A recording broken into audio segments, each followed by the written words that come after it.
And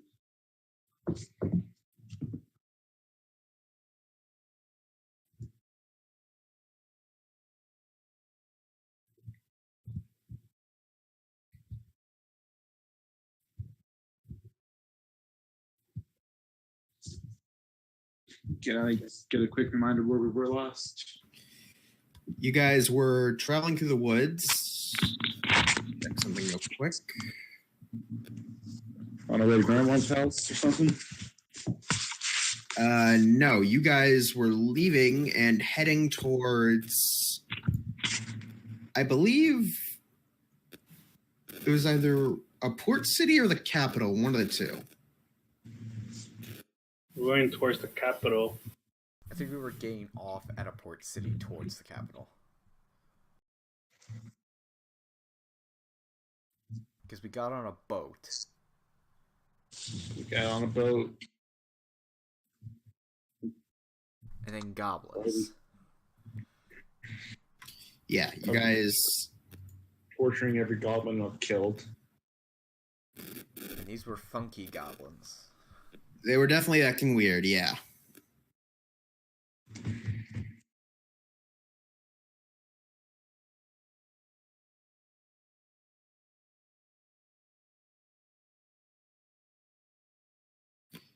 So,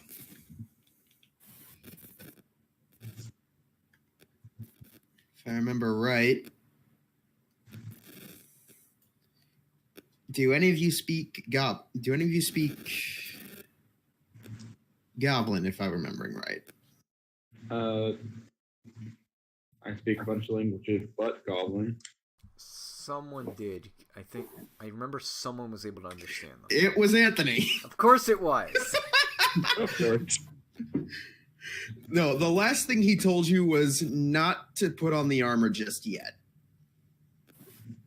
Right, and then, yeah. And that was where we ended off.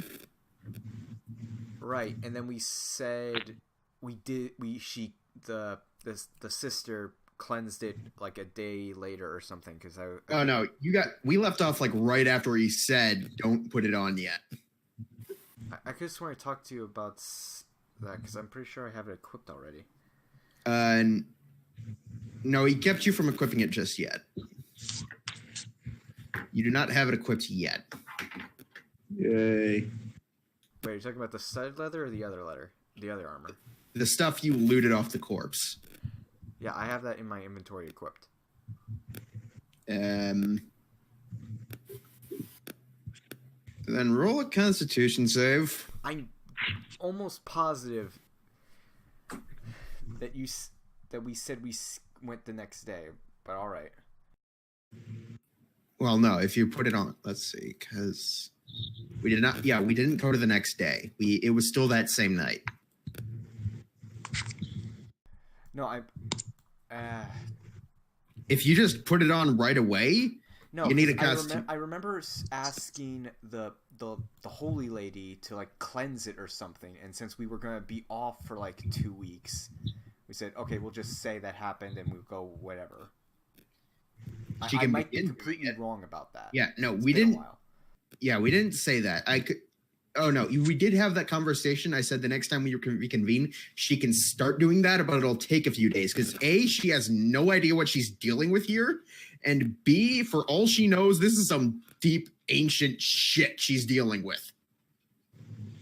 All right, then I won't equip it then because I guess I just thought that happened in the off time. All right then. Yeah, no. Remember, she's still only level 4. She's only 2 levels above us. All right.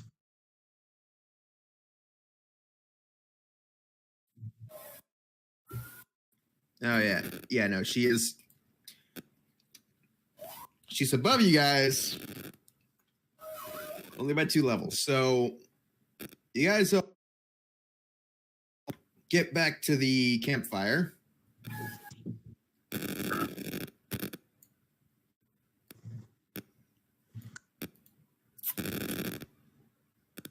By passing straight through it for some odd reason.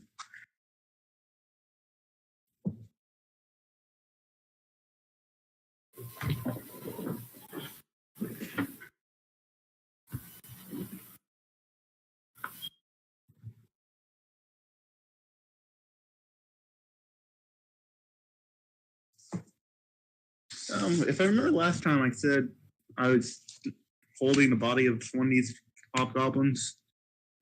And Yeah, Joey you were holding dragging one around. up. Joey's going to be dragging it around. So do you want to drop it or? I'm going to drop it in the fire. Okay. The Keep fire it from- immediately takes on an extremely pungent odor. Not enough to drive any of you away from the fire, but enough to definitely give off this sort of very uncomfortable, very on edge kind of feeling. Well, that's the best way to keep it coming back. Come back. Ugh. So, anyone has anything to say about how freaky it was that we were attacked in the middle of the forest by goblins? Well, technically they were hobgoblins, but First Same question book. I got. Hmm? The first question Same I book. got. But yeah, no. You throw the body on the fire.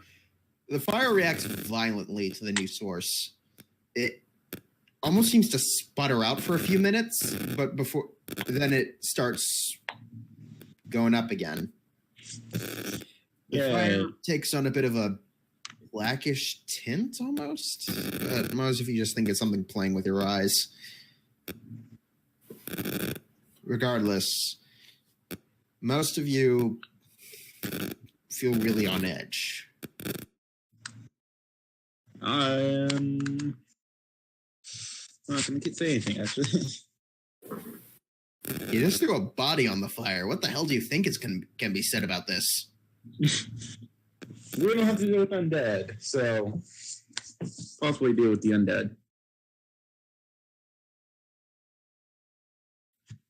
So, trying to think ahead, just in case something tries to reanimate this body. And we could have just built a separate fire for it. Well, I wasn't thinking that far ahead. I was just trying to think about getting rid of it. I don't like we're cooking anything on the fire. At least I wasn't sure we weren't cooking any. I'm sure we're not cooking anything on the fire now. Yeah, but we're still around it. Not the pleasant of smells, We'll get used to it. At least I hope we'll get used to it. I hope we'll get used to it.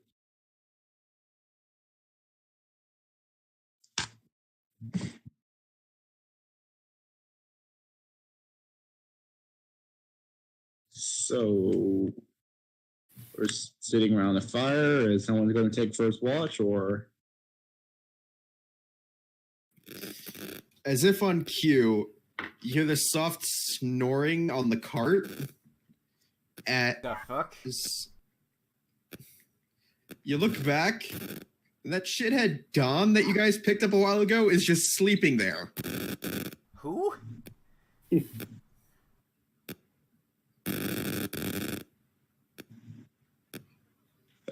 Toki's character, if I'm not mistaken.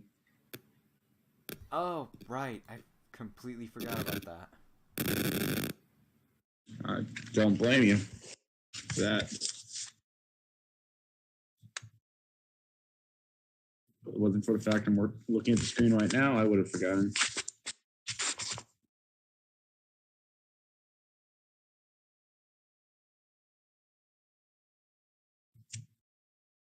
So, who's taking first watch tonight? Since obviously we need someone taking watch.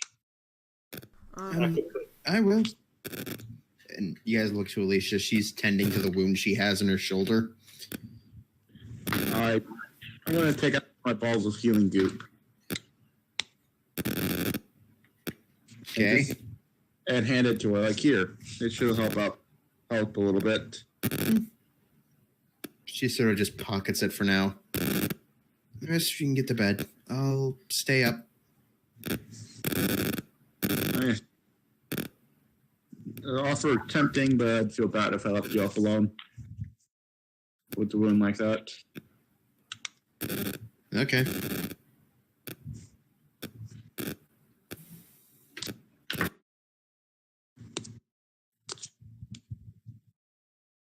So, would you like me to roll for anything, or are we just going to?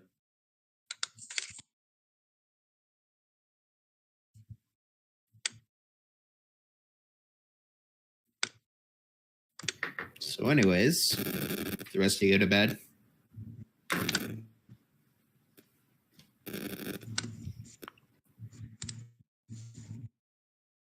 Yeah. Mm-hmm.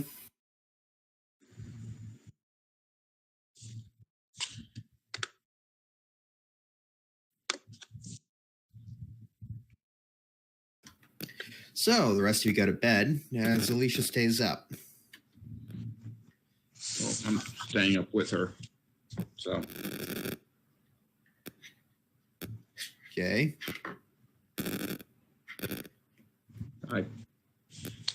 She remains quiet, but unnaturally so.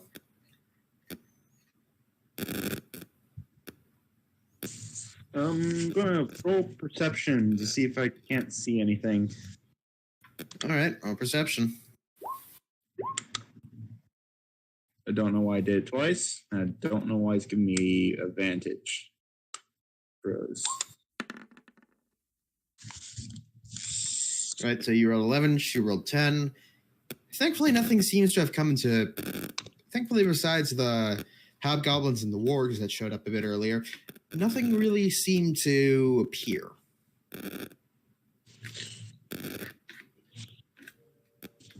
All right. Are the bodies of the wards still there, or are they gone? They're still there. All right. Your watch comes to a close, and you both. Who takes second? I guess I'll take it. I'm sorry, who? Okay. Alicia goes to bed, at least the first few hours. Octavius, you watch as eventually Alicia gets up and goes over to each of the bodies, takes something from them, and then burns each one. Can I tell what she's taking? And what is that static? That kind of adds to the creepy factor a little bit. Is that coming from me? I think so. 1 sec. Better? A little. Can't hear it as Yeah, I don't much. hear it anymore. Yeah, sorry. Daniel, what are you trying to do?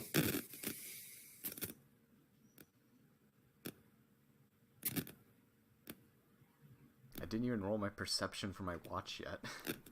Yeah, I know, but what is he trying to do?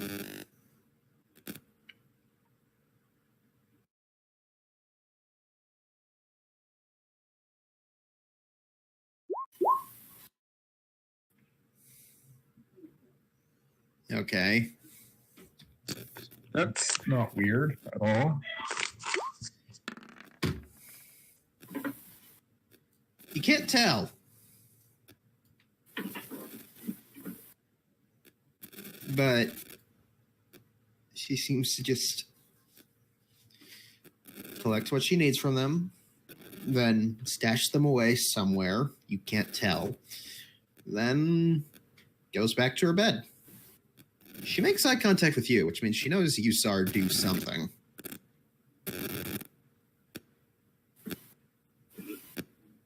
It's the static. so nothing happens. He goes back to bed. Second watch passes with no real notice. Who takes third? I guess I take it. All right. The dawn is typing. Take the. 12. All right. Slightly better than mine. You manage to. You notice a few animals come up and sniff the burning bodies, which is a new thing. But Is there a bunny? yeah, no, the fact that the bodies are now burning. Oh. Wait, who's? But yeah, no. For the most part, the bodies are new. And oh god.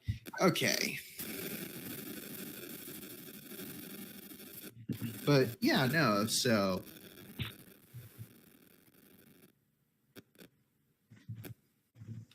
Who's got mid-80s Tetris music playing in the background? Give me a second. I can make that happen. no, do not. Oh, come on. It's such an adventure. Anyways, so things pick up again next morning.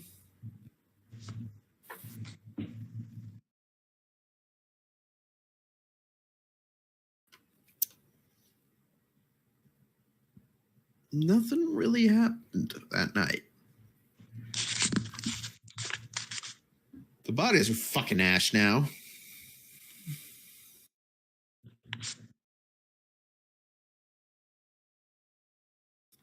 But beyond that, none of you really know what happened to them. Well, Octavius, you do. I was fully awake the entire time.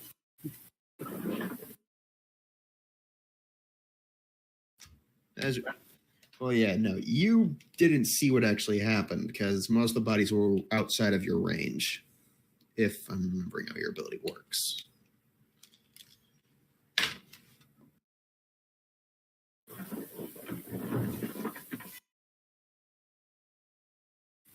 So I guess I'll go ask what that was all about.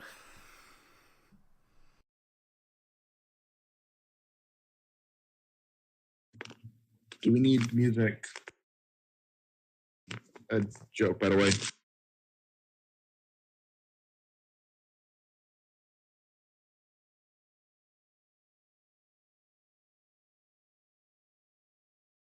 You know, you're only aware of your immediate surroundings.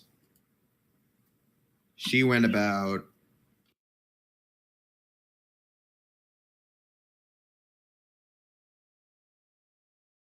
like 40 feet out. That's a bit beyond what you can see.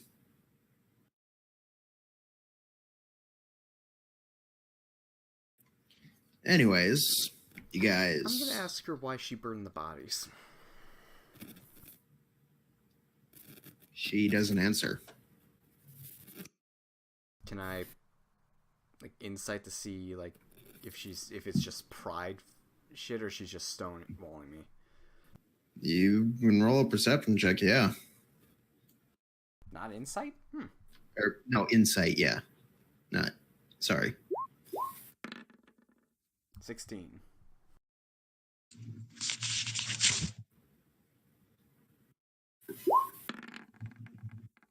That's a natural 1. Bad poker face. It seems to be more something she's just not going to talk about. Like, you know, she's fully aware that you know what it is. It's just she's not going to acknowledge it. Okay, then. Almost seems like she really doesn't know why she did it either.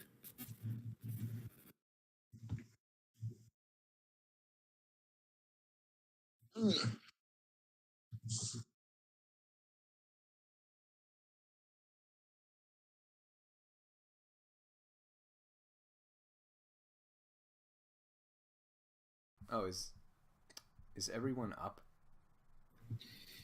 For the most part. Is the Dawn up?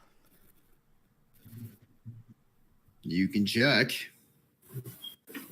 If he's not up, I'm gonna blow my horn right into his ear.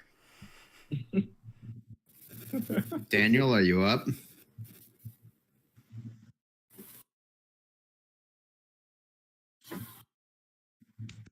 Can he hear us? He can hear us. Gone to sleep on the box.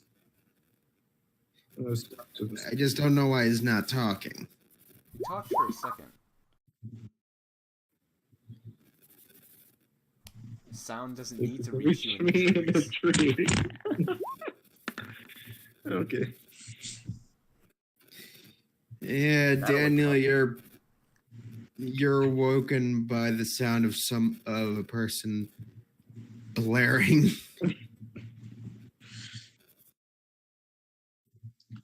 Oh,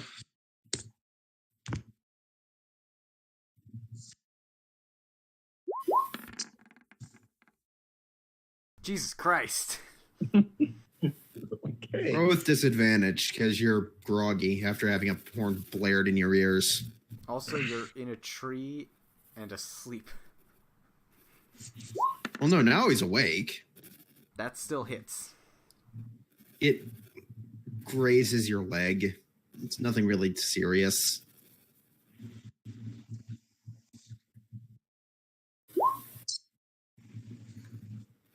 The horn's made of mithril, so it doesn't take any damage. Just sort of ting off the hammer, or off the horn. Oh, if we hit the hammer, that'd be great. Because there isn't a hammer anywhere near us.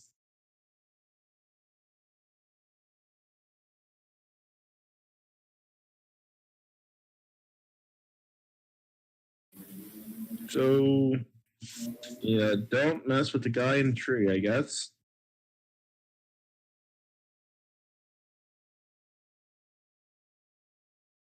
You start getting ready to leave.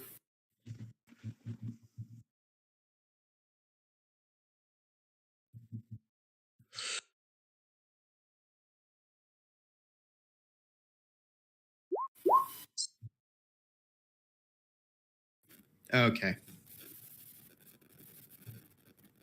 Oh, geez, that game's still going? Watching football with my family, don't want the noise to bother. Which game is it? Who's playing is my question. Broncos. That's still going on? I thought that Go ended. Broncos.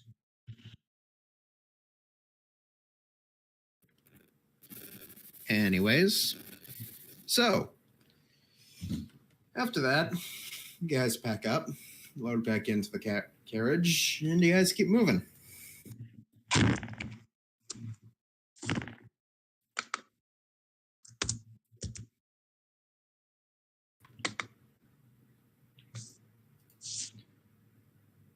Everybody roll perception checks. Yay, my favorite type of check.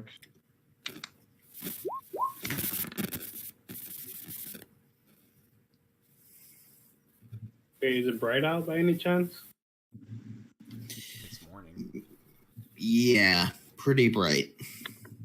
Ah, fuck. It's one of the rare days where there's no clouds in the sky. We need to get you some sunglasses or something. Son of a bitch, I think I know what you are now. What? You're a drow. No. Damn it. Although I do supposed to have advantage on perceptions when it's dark or dim light.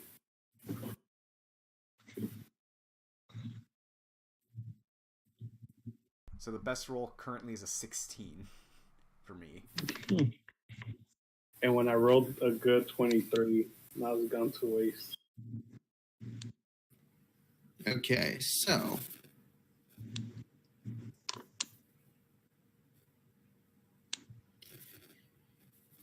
most part, things seem pretty all right.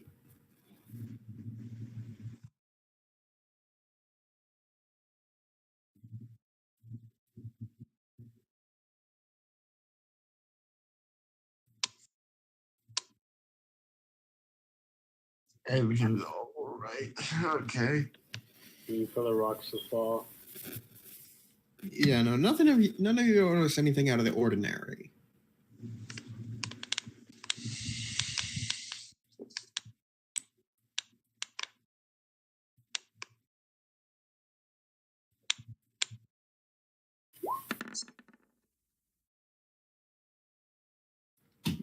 Yep, none of you notice anything out of the ordinary. Not even our cleric, who swears this has this as arm candy.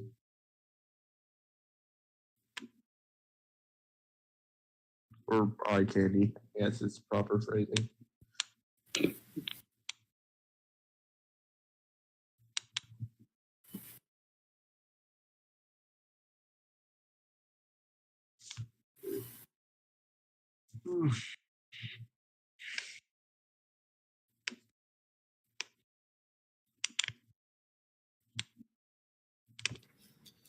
Okay, so eventually, you guys make camp in a small clearing. Small riverlands valley. Nothing too big.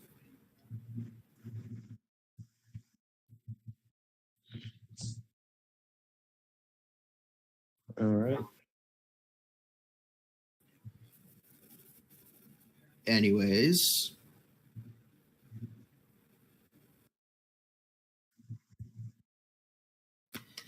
So.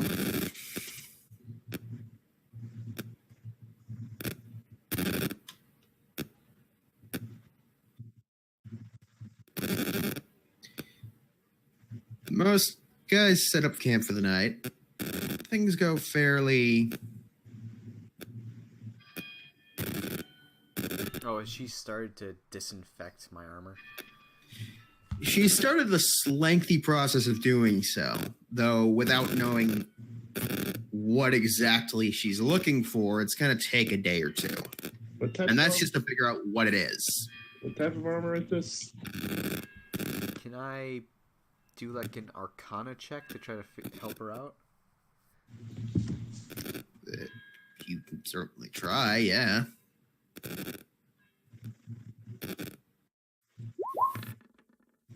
Come on, that was a 13. The blood has really started to dry, and it's starting to get off this faint smell of rot, and it's really creeping you out. You know, It's one of those. For the rest of you, it's really fucking funny seeing Octavius get grossed out while Alicia's essentially handing blood-soaked rags. Alicia's like, fuck, this is just Tuesday, and Octavius is like, get it away. It's like the stereotypical girl when there's a spider in the bathroom reaction.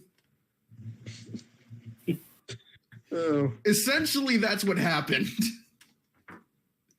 Can I try helping out a little bit with the armor? Figure out what's up. You can't really help with the disinfection process, but you can try and help identify what the hell she's trying to get rid of. All right. Not a check. Though at disadvantage, because this is way out of your element. All right. I'm just going to roll again because... Okay, so I have 7. I don't react like him, but... Anyways. Everybody's gathering around. So, you surmise if anything's probably... It's most likely the blood that is the magical conduit of the infection or the curse. It's not... Ezreal, you definitely know there's some form of magic involved, and it does have to do with the blood. Specifically, why it hasn't, like, dripped off or simply turned into stains and has rather stayed behind as a sort of black oil-like ichor. Let's burn it. Yeah, it's definitely like stayed behind. You can like wipe it off, but it feels very disgusting to do so. In fact, it takes a lot of your willpower just to like touch the stuff long enough to perform the Arcana check.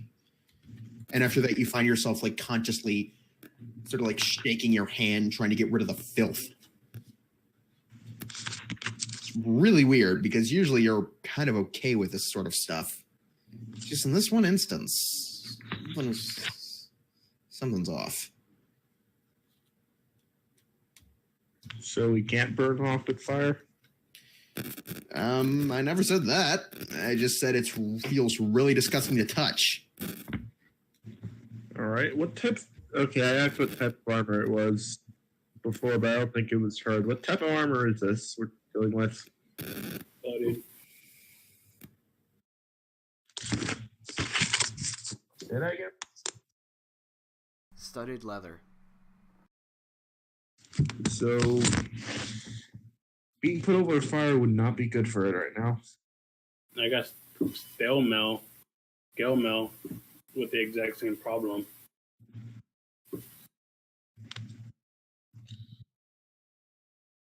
So it would be better to put the scale mail over a fire, let it burn away, than studded leather. Similar to roasting it, I guess. On a was it on a pole? I guess.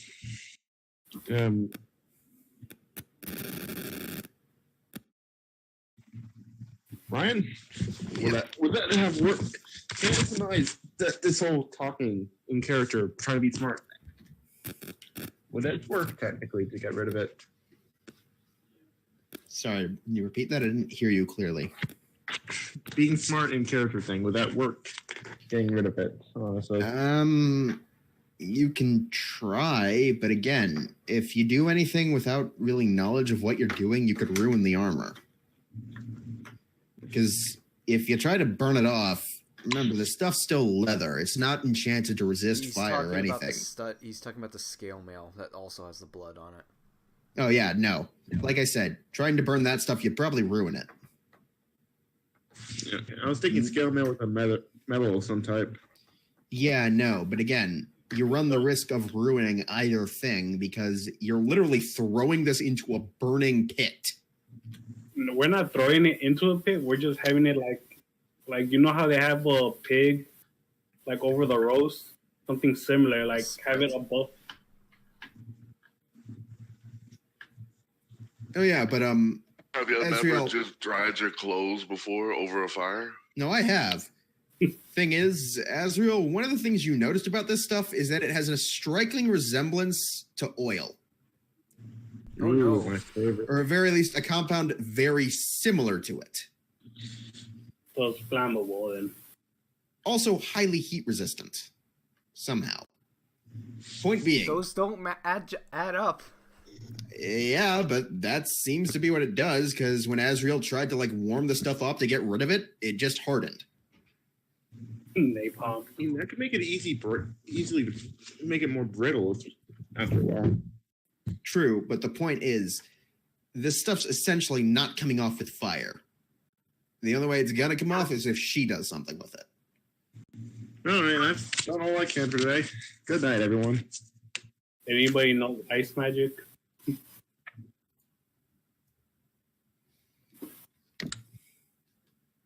Yeah, no, most of my magic deal with lightning or earth stuff. You guys just going to bed? I will take first watch. I will join him on first watch and mock him vigorously for running away like a woman. Okay.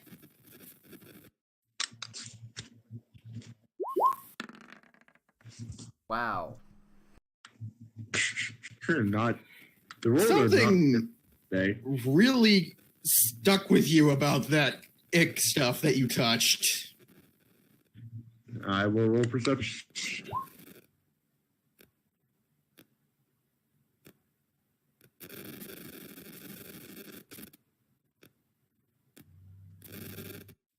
Okay. So, did I do wrong or? Nothing of note. All right. Nothing of note. Yay. I'm outdoing the bard unintentionally. On a wisdom stat. Okay, so next up. Well, I'm supposed to be pretty wise. I am a druid after all. I'll go last. I'm going next then.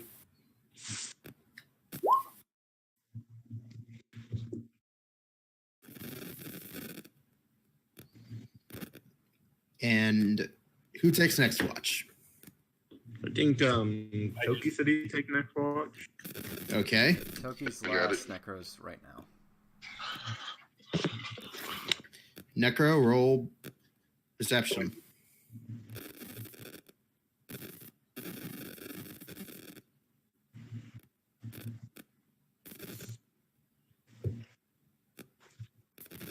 He did 20. Okay. You notice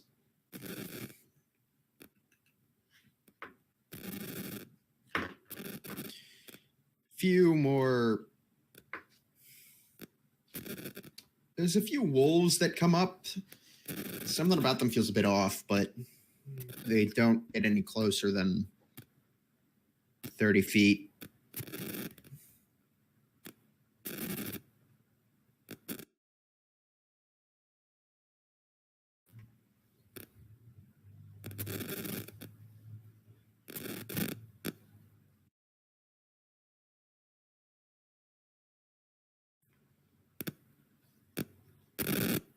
Is anybody still hearing that static?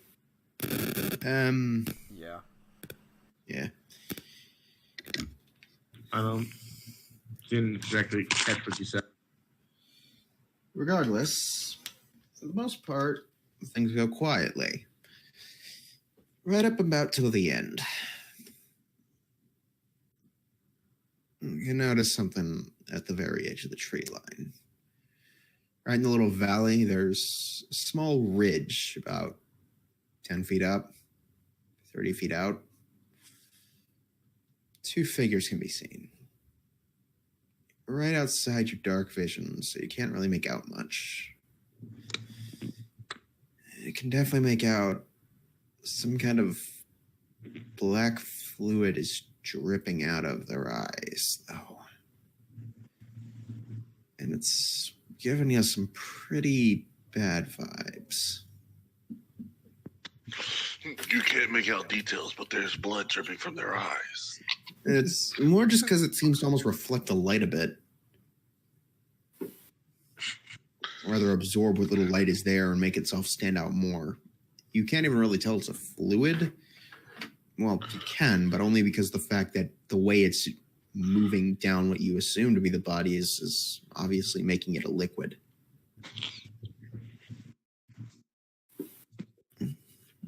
So what you're saying is less like a liquid and more like a sludge? Bit of A and B, really. It's moving too fluidly to be a sludge, but it's not dripping off as fast as it should be for a liquid either. It's a Are weird. we talking like W10 or W60? Or are we talking oil? I'd say more oil. Eventually, the two leave. It's about 10 minutes before they do so, though. Monsters in the night. Daniel, you're up. Roll a perception check.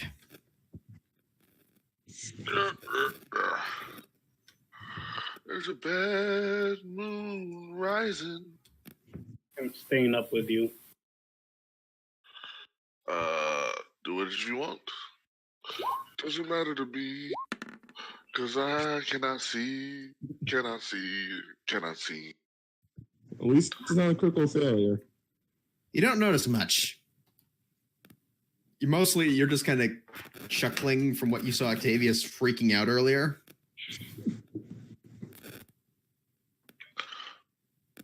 There's a bad moon rising.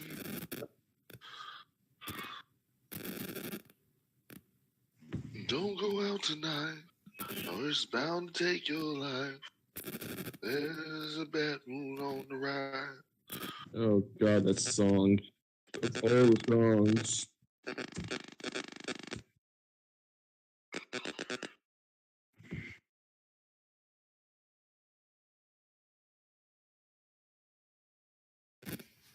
Anyways, so for the most part,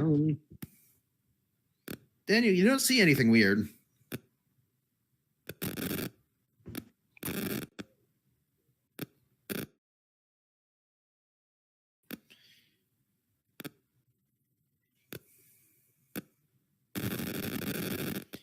So, morning comes.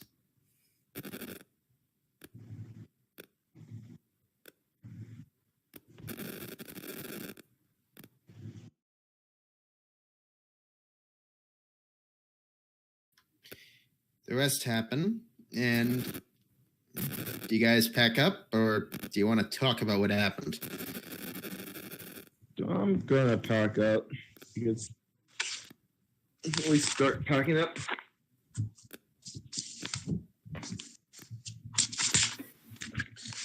Before we take off, I should mention, I think we're being followed. What? By the boogeyman. Or maybe by whatever lover Octavius thorn last. Don't believe so. I think they're infected by the same thing that black thing. The same thing, that black thing. That was pretty descriptive. Yeah, sorry. Too dark out. Can't exactly make a description. So basically, they're staring menacingly at you. For quite a while. All right. Did they look of the forest? What was that? Do they look like they belong? I'm not sure. All right. It was too far off to my dark vision.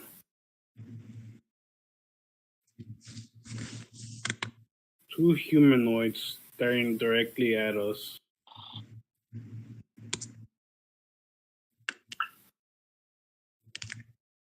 That's not right.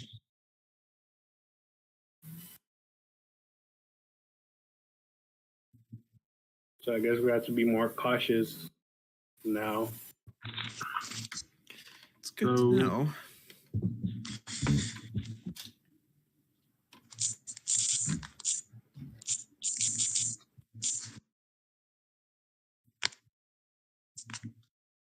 So I shouldn't go brazenly running in and smashing things to pieces like I've been doing for every fight somehow. You do you, big guy.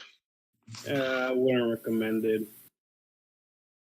You don't want to get that tar on you. Shh, no, it'll be great. It'll be great. It'll be funny. Just let him do it. I can hear you. You know that, right? I have no idea what you're talking about. I'm not stupid. It remains to be seen. I'm forgetful, not stupid.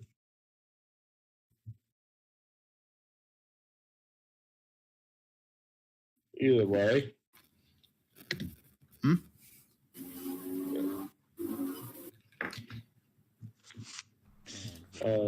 So Yeah, Octavia, everybody packs up.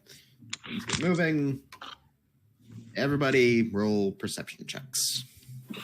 yay! I'm completely horrible at this skill. I have disadvantage. I have it. Let's go to So, the table. No, actually, it's pretty cloudy today. So I gotta explain.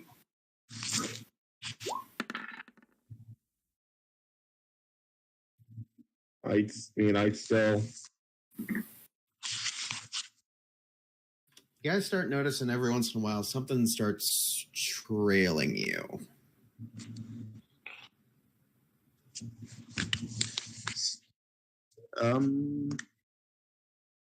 And how hard would it be to hit it with an arrow from this distance? Oh no, Daniel, you don't notice it. Do I notice it? Oh wait, if Daniel Nope. doesn't know it. I don't knows it. Azrael, you and Alicia are the only two that actually notice it. That's moving, and it's not hard to understand why. It's not even really that big. It seems to be like a small bird, maybe a crow or something. You don't know. You can't tell from this distance. Always keeps itself back about 40 feet or so. But every time you just get just out of eyesight, the crow moves and takes up a post 40 feet. Maybe not on the same side, but 40 feet. Every single time. I tell the other three to, through their minds, we're being followed and watched. How far back? How high up? 40 feet on top of the tree lines. Who in the hell is this? Can I get a Can I get something to throw at him?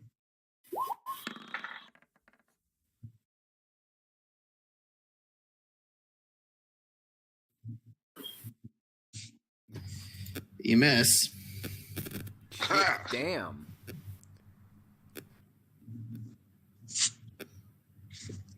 Is there anything around loose that wouldn't be being thrown aside from Octavius' instrument? You can't really find anything that you could throw. Anything that wouldn't be missed isn't really heavy enough to hit it and kill it. I don't want to kill it. I just want to scare it off. I'm thinking the bow was scared it. The arrow was scared it off. The arrow missed. If I can get close enough to actually graze it. I mean, it wasn't out of my range. If it 19 misses, there's nothing you can hit it with.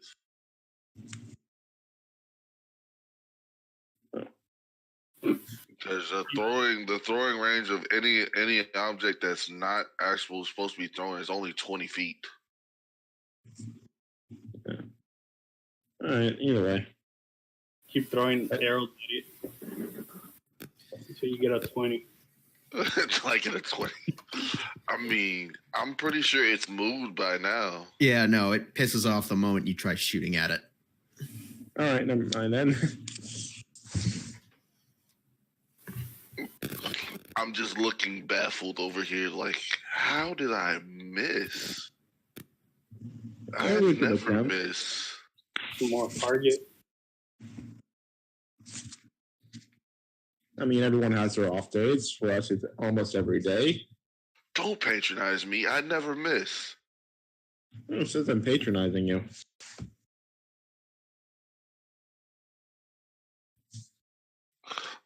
Daniel's over in the side of the carriage, sulking because he missed.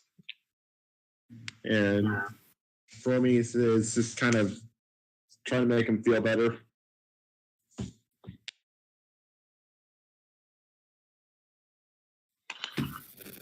You guys eventually have to make camp for the night.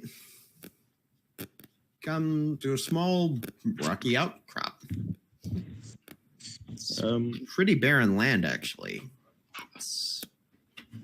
So we'd be able to see anything coming a mile away? Not a mile, but good 60 feet. It's sort of this natural outcrop of stones. Sort of like a miniature mountain, almost.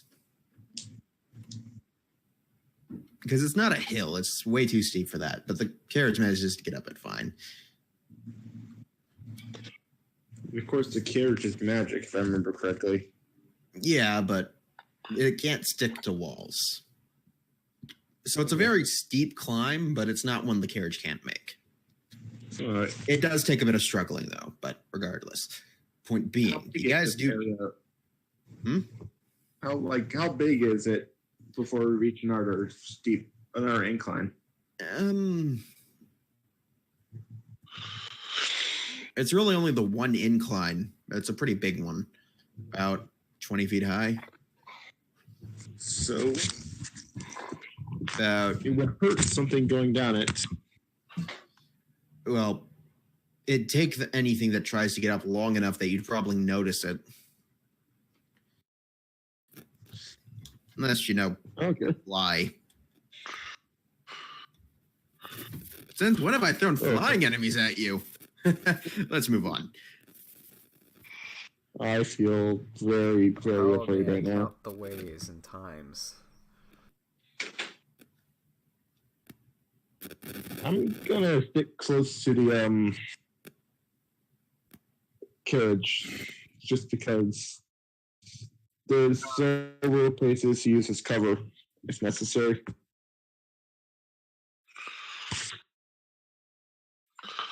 Well, I'm sitting on top of the carriage with my bow notched because if I see the bird again, I'm shooting it.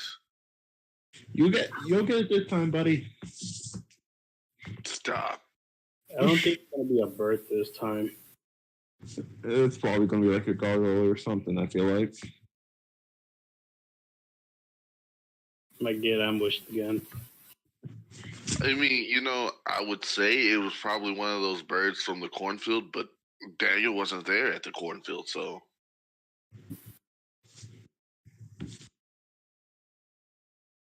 Yeah. So Daniel doesn't know about the birds in the cornfield. Well, those crows were possessed. For all we know, this might be a familiar. That's familiar. That means that when he uses magic, that means a squishy. I'm not wrong. Don't you use magic? So Alicia's staying up tonight to start cleaning this stuff. I'm closer to a barbarian than a magic user, though. Sorry. Regardless, Alicia's going to be staying up most of tonight to clean out the stuff. I guess I'll take first watch again. All right, roll perception.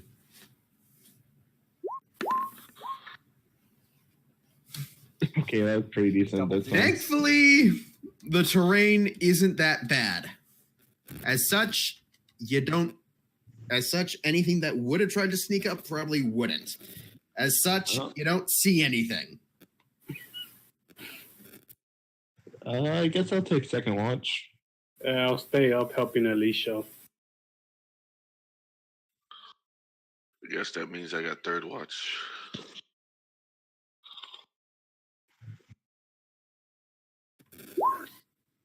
Wow, that's the best roll all night. Yeah, no. Can I help you?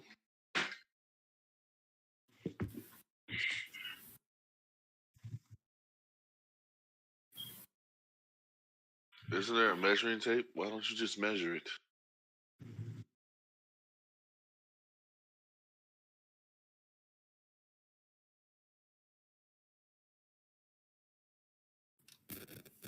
Anyways, so Promise, you don't notice much. Anything interesting? No, just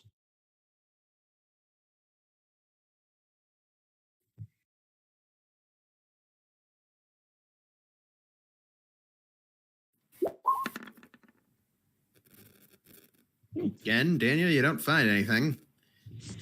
You do see Alicia starting to make progress on cleaning them out, on cleaning out the armors.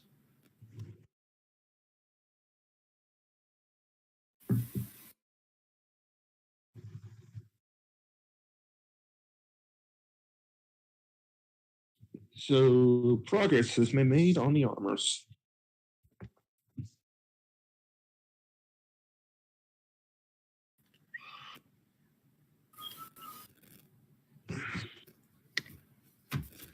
Okay. So, Daniel, you also notice Alicia occasionally glancing at you nervously through her glasses. Given your experience, it's not the sort of I'm going to shank that person and steal their shit look, but it's more I don't trust that this person is who he says he is look. Both of which you are sadly well versed with given your line of work and what you are. Though it's a bit unnerving that she seems to have already caught on to that you aren't exactly what you say you are. You might be slipping. That or she's just really damn perceptive. One of the two. You talking to me? Yeah, She already knows what I am. true, but she might not We had a conversation on the boat. know about everything. Not about everything, just that I could date you. I never told her what my actual race was. Yeah, no, but you get the feeling she might be catching on. I told Also- her I was the best thief in the world. Yeah, again, you get the feeling she might be you might start be seeing through that shit and seeing something else. She's giving you sort of these side glances like she doesn't really know what to think of you at the moment. I Except- give her a week. Immediately the side glances just stop.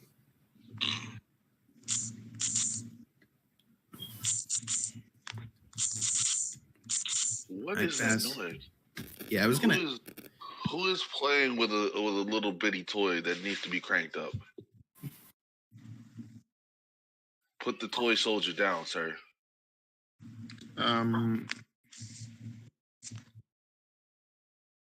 You're probably hearing my fan in the background. That is Your not fan fair. having problems? It's an old fan. You know what it sounds like? It sounds like somebody pulling a ripcord on a Beyblade. Oh, I haven't seen one of those in forever.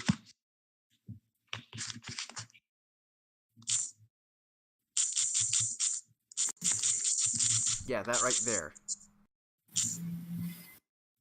Oh, that's my phone vibrating. Sorry, someone texted me. Very popular tonight, sir. I'm not sure how to get it stopped. Take it off of vibrate. Turn off vibration. Okay. Kind of happens whenever I'm using my keyboard. So Oh, you can go into your settings and turn off keypad vibrations. okay. Yeah, because mine does it too. It'll make a talk sound and it'll vibrate. It'll like I have the sound off. That's not the problem. I just didn't realize to shut off the vibration whenever I use the keyboard. So she's suspicious and she's cleaning armor and she's now nervous because I'm winking at her. Oh no, she's not nervous. It's just more she stopped staring at you. Because you noticed.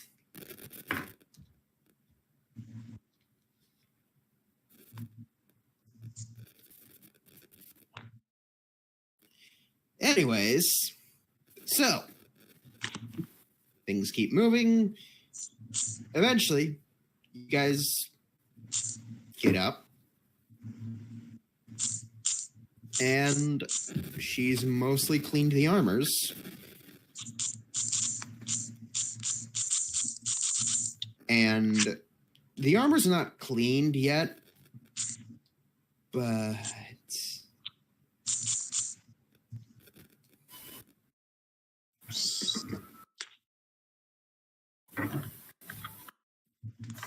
The armor's not cleaned yet, but it's close.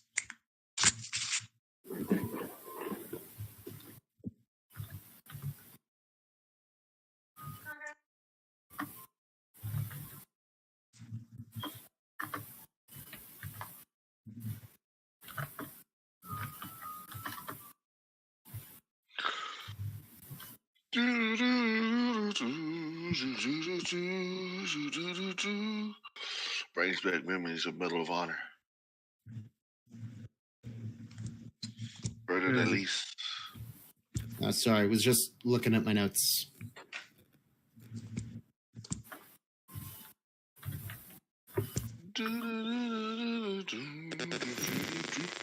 So anyways,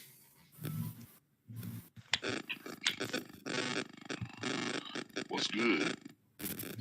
you guys wake up, start getting things prepared, and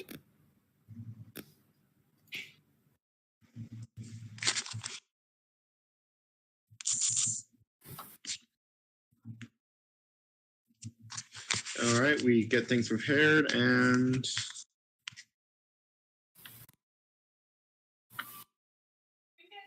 And we're walking.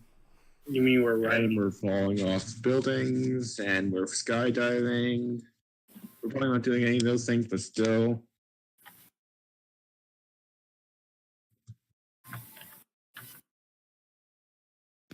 All right, so yeah, you actually make quite a bit of progress, mostly because you guys are nervous as all fuck that whatever the hell's chasing you get back. So you guys spend an entire day inside the carriage.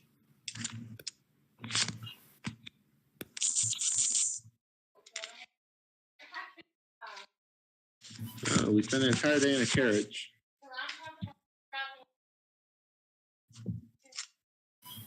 Nope. Sound asleep.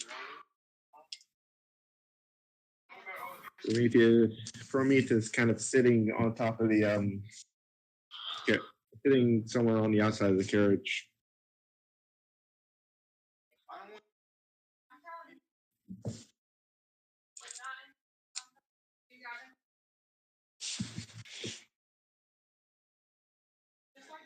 That's not fair. Who's saying that's not fair?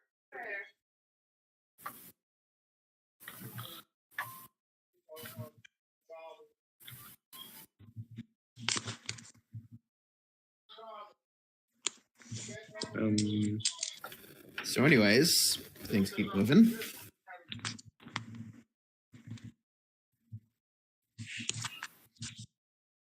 You guys, yeah, spend an entire day, so you don't really need to do anything.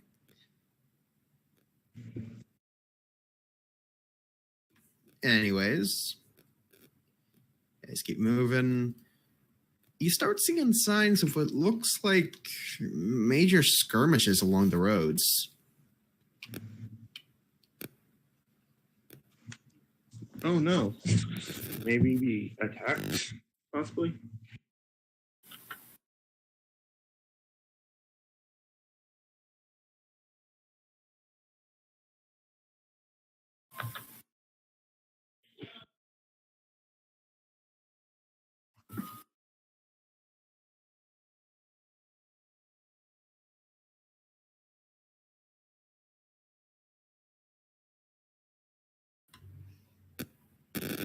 So, anyways,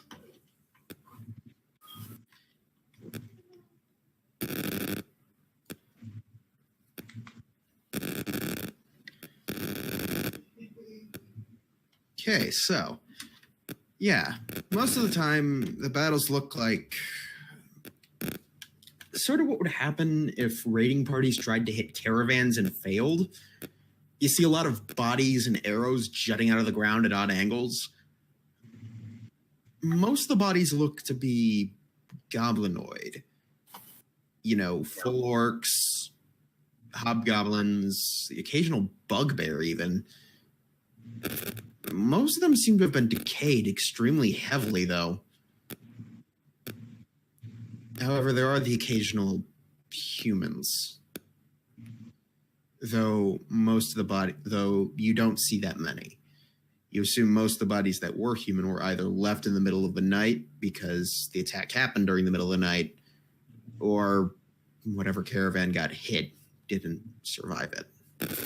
Though any wreckages are removed from the road, whether by the raiders or by the cities, you can't tell. Does it look like there might be anything left that wasn't taken from after the battle? You guys can stop and check if you want. I'm gonna leave well enough alone and respect the bodies. Octavius, do you have any qualms with fucking with the dead? I'm not going to touch the bodies. I'm going to look for any loot that might have been lost. Okay, then roll investigation at disadvantage, because you're doing this in sort of like a moving vehicle. It's not moving particularly fast. It's just you can't, if you spot anything, it'll be a bit harder to tell it. Okay, so on every corpse, like every 10, 20 corpses, you think you see what might have been gold or maybe some glimmer of metal, but it's buried under so many corpses and viscera that it's kind of hard to tell. Point being, you don't really see anything of immediate value. Any sort of coins or valuable items like fancy weapons and such were probably picked clean by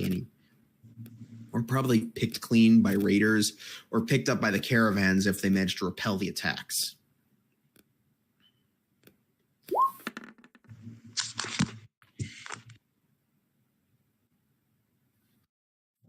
Just gonna do one better than everybody this whole game. You think you see what looks like bits and pieces of what might have been plate mail on one of the orcs. I'm just gonna roll perception and see what I notice. It would be investigation because you're actively looking for stuff.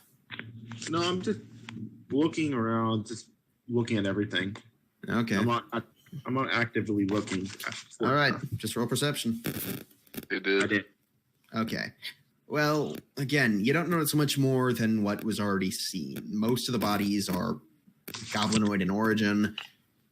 For every one or two human, elven, dwarven, or even Goliath bodies you see at least a dozen goblin, orc, bugbear, or hobgoblin bodies in its place. There are even a few wargs that seem to have been cut in half, skewered with so many arrows that they look more like pin cushions at this point, or have simply been left to rot. Point being, it looks like this road has been a major avenue of raider attacks, but given how old the bodies look, you'd have to guess that there hasn't been any fresh corpses added to the piles since at least a week and a half. You guess? You're not sure.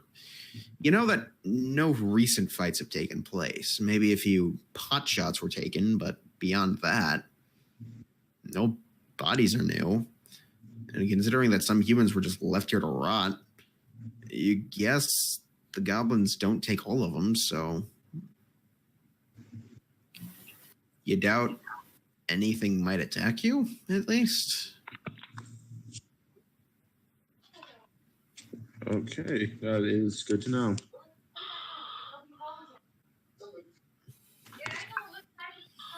Alicia sort of nervously chimes in.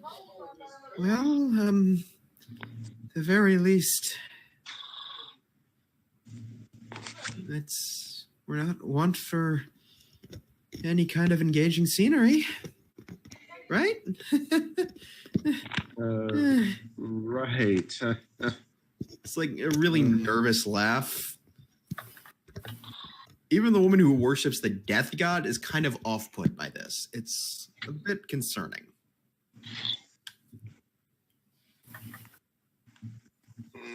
Daniel kind of just sits in the carriage and doesn't say anything. Promise, you do notice something, though. In one of the bodies, at the very least, near one of the piles of bodies that seems to have been sort of haphazardly, just random corpses have been tossed into this massive pile of flesh and viscera, sort of just to keep the roads clear, is a rather peculiar symbol. It's a totem pole.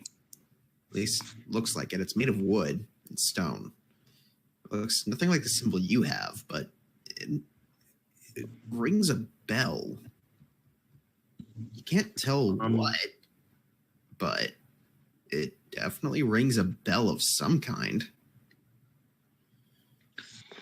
I'm gonna go get off and pick it up. It's 6 feet tall, about as wide as you. Oh, so It's sort of like a grave marker almost, a really big one to sort of mark bodies go here. Does it have any Is it called epitaph? Is that what this word is? Epithets. I would have more called it a marker. No, I meant the engraving on it. You guys can stop and check it out. The area seems relatively calm. Alicia even pulls up and stops when you guys show an interest in it. Sure, I'll pay my respects to these poor bastards. Alicia actually starts getting off and kind of starts and gets Ross to help her start dragging the bodies, sort of to get them a bit tidied up, I guess. At least that's what you guys can guess.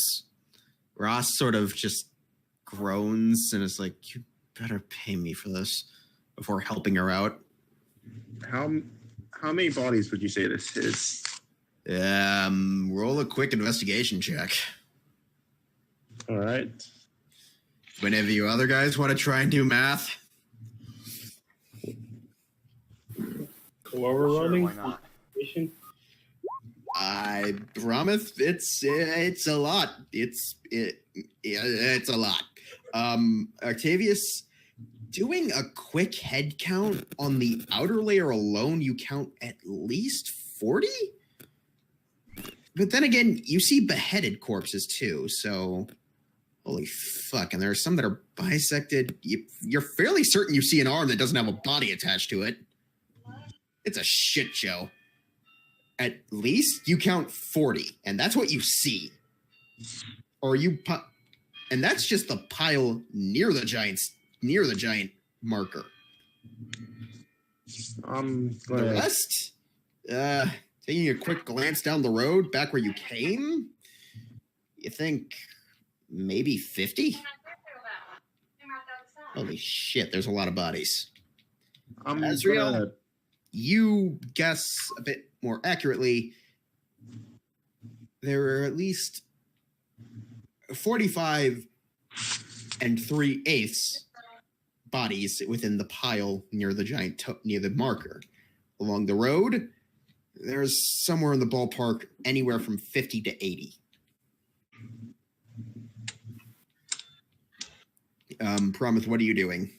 I'm moving the some dirt out of the way to actually make graves for some of the bodies. Okay. Do you actually want to make graves for all of the bodies or just some of them? At least all the ones close to this totem. Okay, that'll take a while. Octavius, Azrael, you guys want to help him, or are you just going to leave him to make shallow graves? I'm too weak for any manual labor. You can at least help push the bodies. But Octavius, you want to do anything? Sure, I'll help. You think back to your time. Yeah, you also think back to your time in that city. A lot less handsy, but similar environment. Oh yeah, I forgot about that. That's part of my backstory. In fact, you actually kind of remember an incident where the town guard actually used a local river to make a impromptu put the dead here pile. So, yeah, no, you're kind of used to this behavior. It's just weird seeing them all spread out like this. You're immediately starting to get a bit panicky because disease, or at the very least, infections alone could go rampant from this shit.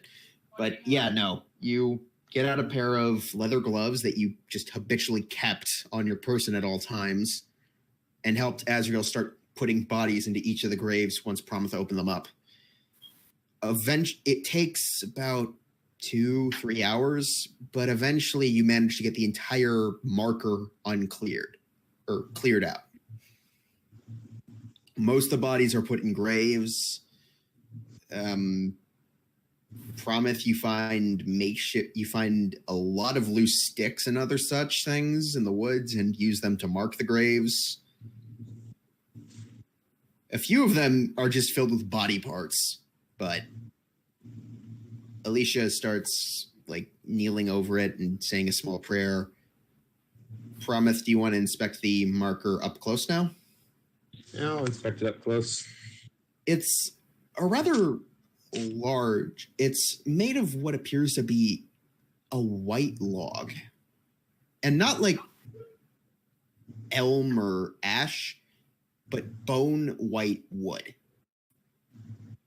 There's this, from the carving places, you can see this sort of bright greenish sap that is leaked out and hardened to the point where it's almost stone-like. What was originally covered turns out, and it's like smeared in reds and greens and the occasional blackish like stains, but they appear to be markings. There were epitaphs on it, markings, writing even. Oh. On Do I it. recognize the writing? What languages do you know? Okay. I know Giant, Common, Druid, Dwarven, and Elemental. You do recognize it. It's Druidic. And it's weird because you've never read Druidic before because you never needed to. All you've ever seen is like in the small notes that you've kept on, that you had on your person when you first showed up in that town. But all of a sudden, the letters just look like gibberish at first. Then you feel this pain behind your eyes. Your vision goes blurry for a second, but when you open them again, the writing's in common and fairly plain. Have fun, you crazy kids. Dan, are you just staying in the carriage the entire time, or are you looting the bodies?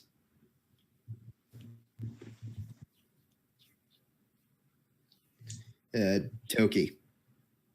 Huh? You staying in the carriage, or are you actually looting the bodies? I'm staying in the carriage. Okay. But yeah, promise. And to the rest of you, the markings just look like absolute fucking gibberish. Like, these things make no goddamn sense. Azrael, it, for a second, sort of reminds you, you've read in a book that certain cultures, like druids and even in more recent years, thieves, have started to adapt like very low-level magical enchantments that are sort of just this innate thing they can cast to sort of imbue certain writings to code them sort of in a sort of way, essentially making it impossible for anybody but those who are versed in what the script is to read it. You know it's something similar due to your innate affinity with magic and the such like this. You just don't know what the message says itself because you are not versed in the script, and as such, it's just moon script.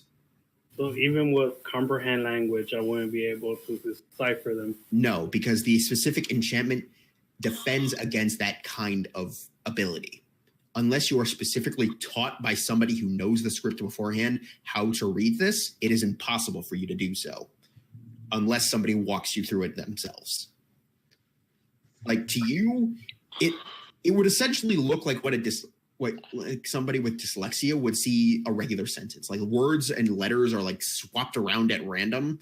You can make out some words here and there, but in the overall construction of the sentence or the structure of what was actually being said, at best you could get one word out of 20. The only word you see is what you think is either lies or rise. One of the two. You can't really tell. And Promise. what's it say to me? To you it says, here lies what remains of sworn defender Veritoth, the fifth born. May your spirit rise once again to defend this land alongside those that she worshipped as ancestors. May it be known to all those who find this that she was avenged, that for every drop of blood spilled by those wretched creatures, we sundered an ocean from them. And underneath are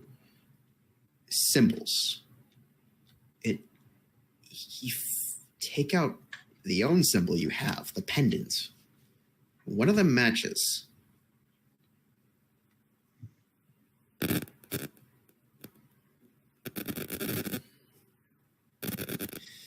A match. I'm saying that in character. Octavius, from your point of view, this guy just stared at the moon script, and Moonscript pulled out some weird necklace he had and said it matches. Well, You are very lost in the situation. what just happened? Azrael, you assume he understood it.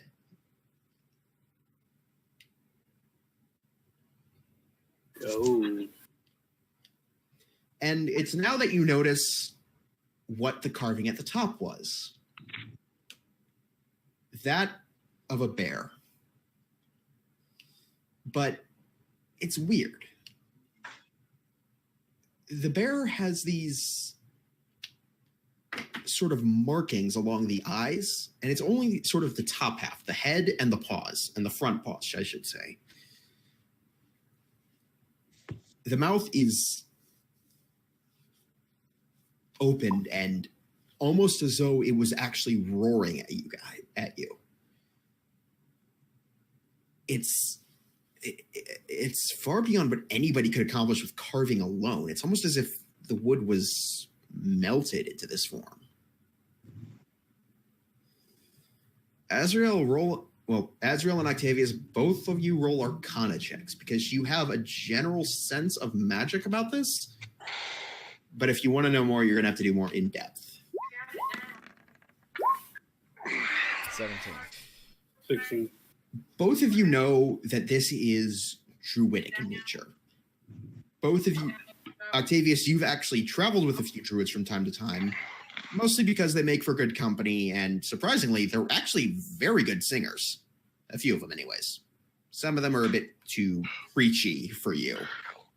But the major point is, one of the talents most druids learn from birth is how to shape the elements. At the very least, the very softer elements. Wood and wind. And sometimes even leaves, but most of the time that's just more for like dainty craftsmanship. But one of the things you know for a fact is that most druids learn the art of wood shaping from a very young age. And this piece is immaculate. Azrael, you've read about druids. You know about their culture. You know specifically, you know of the culture of the druidic tribes that live within the Imperium. You also know that they've been a bit at odds with the cities, mostly because of a supposed dispute that happened back when the Imperium was founded, that the tyrant kind of went on a blood spree, that the tyrant before the Imperium was actually founded went on a bit of a genocidal rampage and slaughtered most of the tribes, leaving only 3 left. Ever since then, the tribes have tried to push the Imperium out, claiming the land for their own, and there was a specific phrase that one tribe in particular had essentially adopted as their clan's motto. For every drop you spill of ours, we will sunder an ocean from you. Effectively, it was a sense of saying, you slaughtered us, we're going to butcher you. So yeah, things have been tense, but in recent years, things have slowed down. Mostly because of the fact that since harsher seasons have come in recently, the tribes and the Imperium have sort of called a quote-unquote ceasefire. Effectively, they've ended any blood feuds, though the occasional raid or supply run that might interfere with Imperium business or might intercede on the tribe's territories would occasionally happen, but it's mostly dropped just to keep a full-out civil war from blowing up. However, typically the tribes don't plant, and you know these markers are essentially gravestones, or at least the equivalency of them.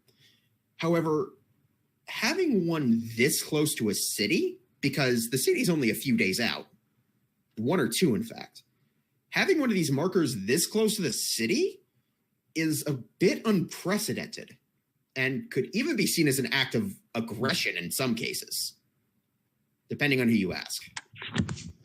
So either the tribe got into a fight with a caravan, or a tribe got into a fight with whatever the hell's going on and got really pissed off.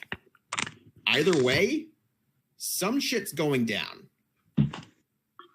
And you're not sure if you want to get involved, because from what you've read, the tribes have been around since the Planar War, meaning these guys have survived a lot of shit. Shit of what variety? Shit that could literally rip apart reality, as the Planar War resulted in the planar tears. You know, the little complete disruptions of the laws of physics that bridge two planes together, often causing explosive results. The random kabooms. Those things. And it's supposedly said that some of the gods even favored these guys. So yeah. Prometh, you don't know any of this. Azriel, you're about close to wedding yourself. Octavius, it's a really nice carving. I love how freaking he got all the lore and history. I got all the artsy shit. Well, yeah, that's kind of your perspectives on this. Azriel, you were kind of into some weird shit as a kid. Octavius, you were mostly exposed to the artistic elements of the world. Prometh, most of what you know came from the notes and the few encounters that travelers have had with these people. So you do have the general sense that this is like a gravestone of sorts. That below you is resting a body of one of these tribesmen. And apparently, a symbol that these tribesmen use matched the pendant you have, meaning they might be connected to you. That's as far as you really get. After that, oh God, something hurts. You kind of... You're right there, big guy. Prometh, roll a Constitution save. All right.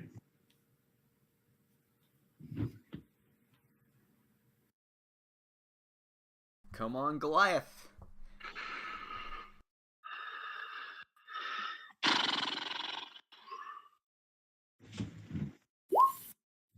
Wow.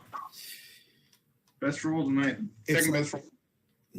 You feel this sort of rising pressure in your head. Feels like something's grabbing it and trying to push it inwards, push your skull into your brain, and eventually shake it off. But you feel this like sort of snap in the back of your mind. You feel this sort of warmth trickle down your nose. Put it up. A bit of blood came out. Something clicks into place. That name, Valthera. It sounds familiar. Why? You have no fucking idea. But it's almost as if you remember it. You remember her. Something like this image of a half-orc. Tall, broad-shouldered, muscled. Bear pelt on her back. It almost looks like she's leading something. You're looking up to her. Then the image fades before you can get anything else. But you definitely remember. You knew her.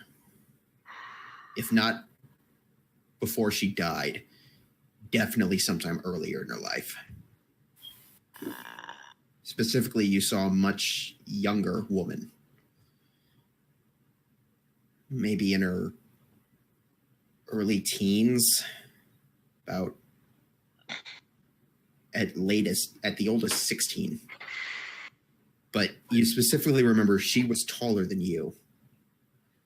And she had some kind of bear pelt as her main form of clothing, or at least a cloak. And then it fades before you can remember anything else.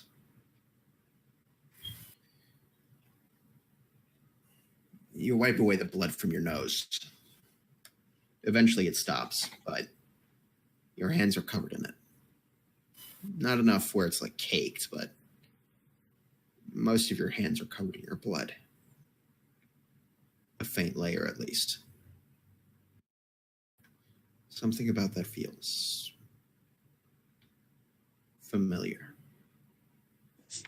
Haunting. The moment passes. Octavius, Azrael, Promet kind of spaced out for a minute or two. He got a nosebleed. He started furiously wiping at it, and then he was staring at his hands covered in his still wet blood. Octavius, what the fuck is going on? Okay, buddy, time to get away from the magic rock. It's a log. Whatever. I gotta push Octavius back. Like, no. We need to go. Punch the ground. Yeah. Damn it. I think we should go. Alicia kind of comes back with Ross. They've been handling something else. Yes, I agree.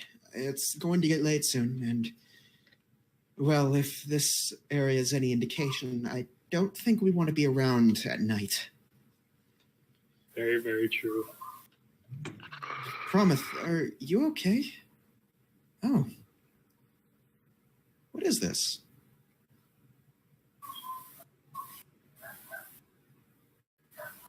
She goes up to touch it slightly. She goes up to touch it.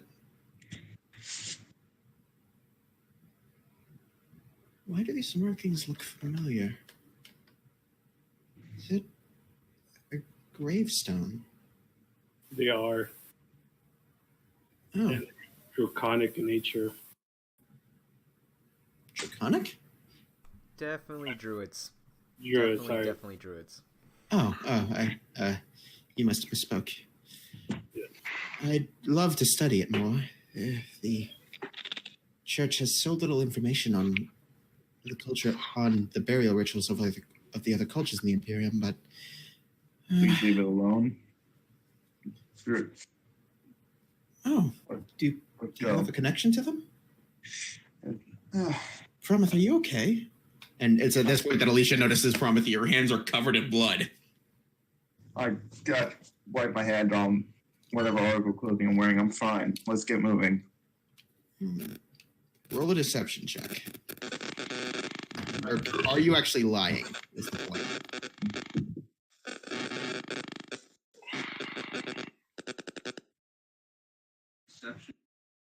Yeah, because are you actually lying here? It's like, obviously you're not okay. I'm not. I am lying about being okay, but I'm not lying about wanting her to leave it alone.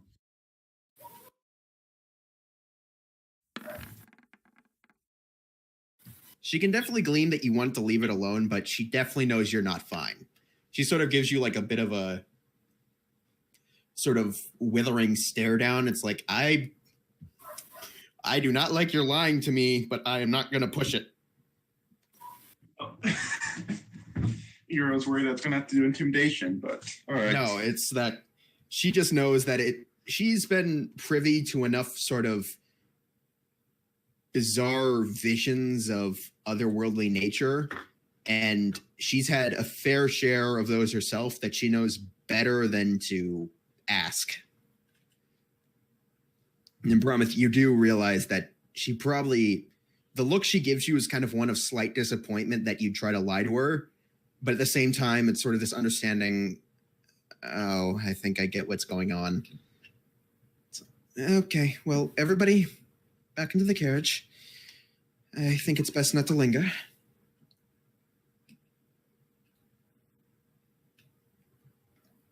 You all get into the carriages? I The carriage? get in the carriage and just sit in the corner very silently, kind of spill them.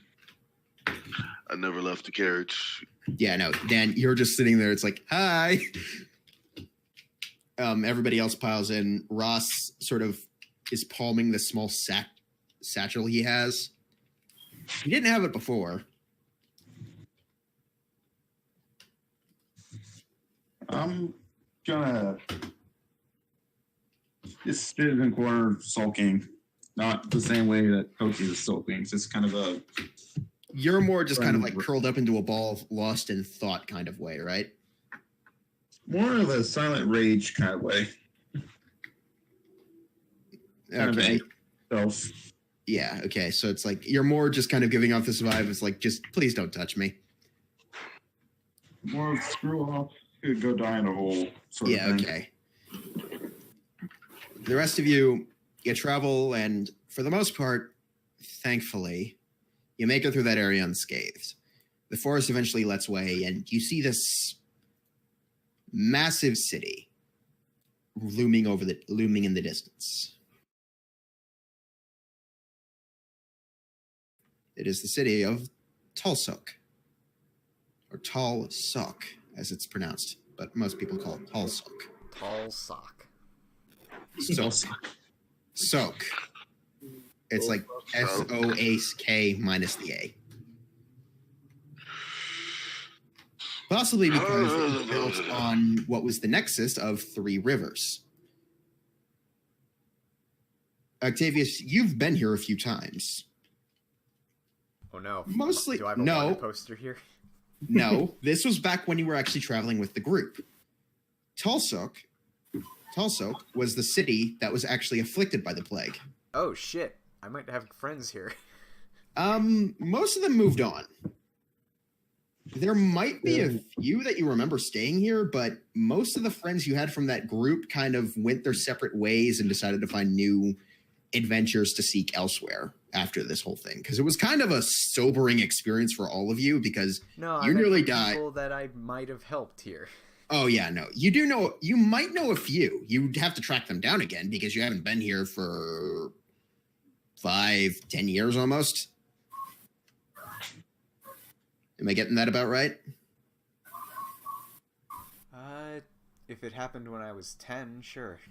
No, it more happened when you were like Oh, wait, no, 14. it'd be 16 in 10 years. Sorry, I miscounted my age. Yeah, I know. It happened, I think you mentioned it was like around 14 to 16 range was when you stayed in Tulsuk.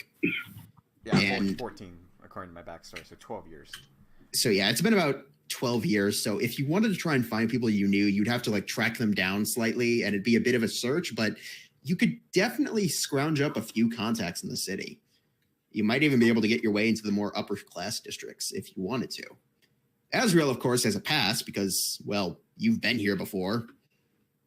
Perks of being from noble family, you tend to have connections in upper places. Granted, most of them are through your mom, but you could probably pull some strings and get in.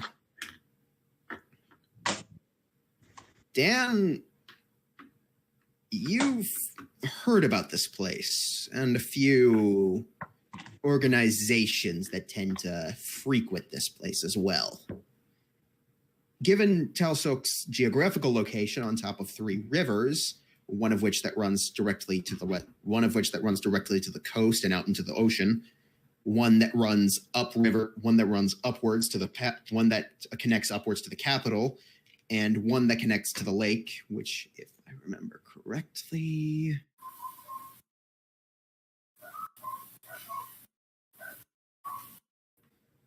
it's known as the Slender Lake, mostly for its shape.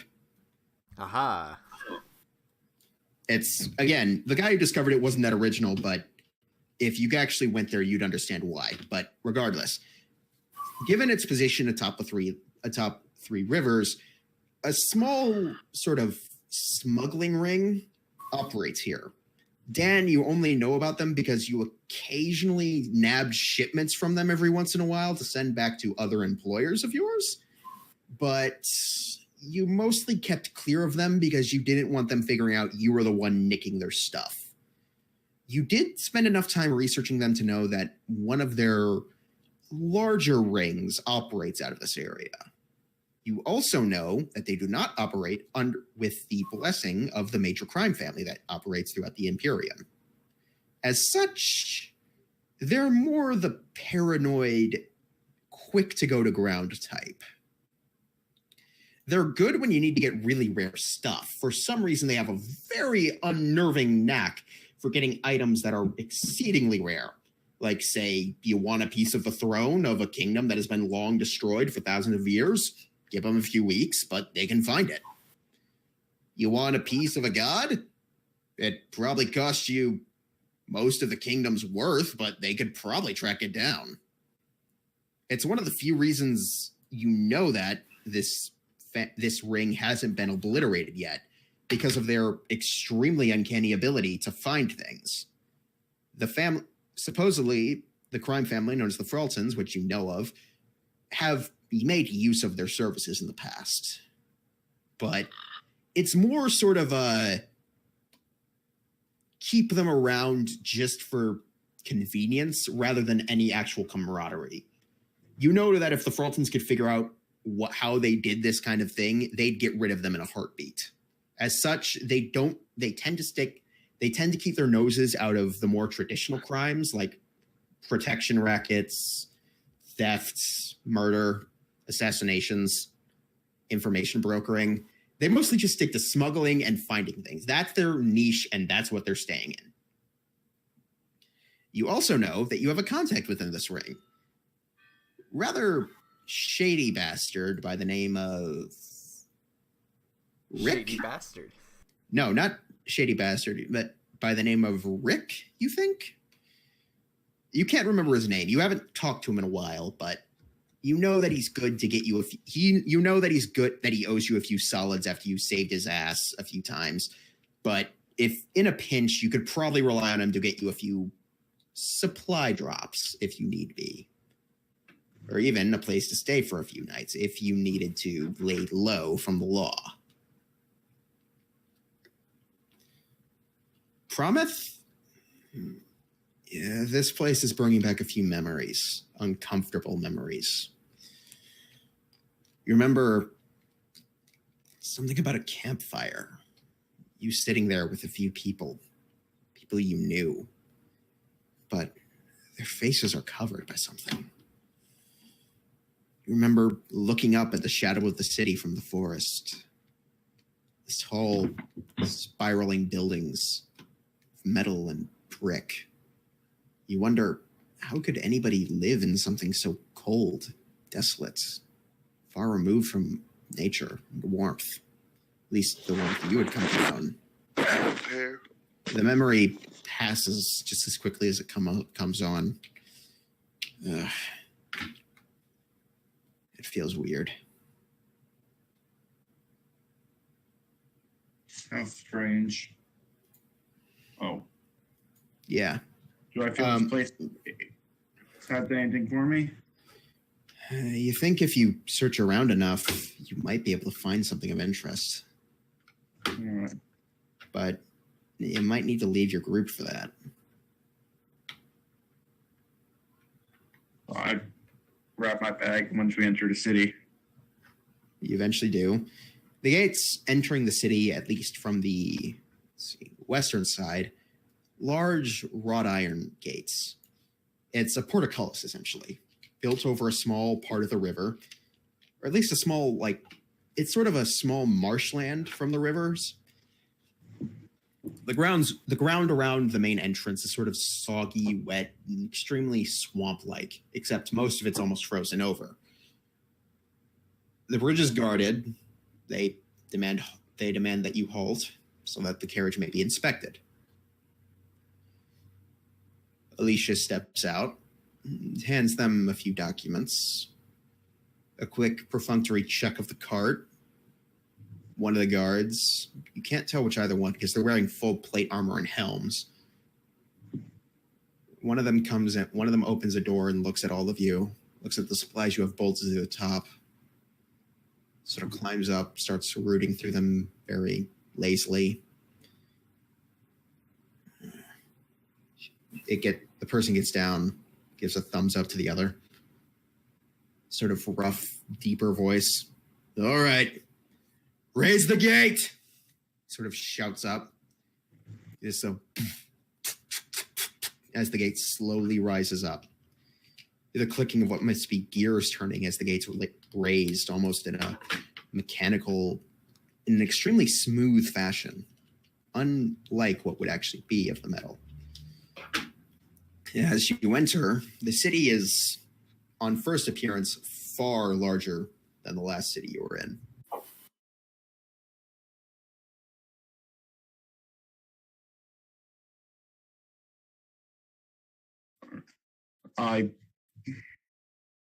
When we come after we enter the gates, I actually get to my feet and climb out. Well, this is where we part ways. Alicia kind of looks at you. What? Well, honestly, I can't be of any more help than I've already been, and I feel as though this place has information for me.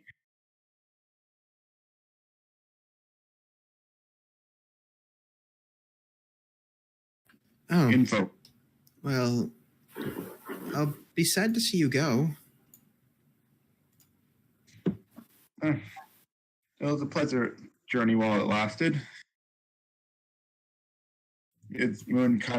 I kind of perk up a little more. I wish you all safe travels. And to you as well. And Octavius, try to stay clean. As long as you don't go sleeping in any trees, big guy.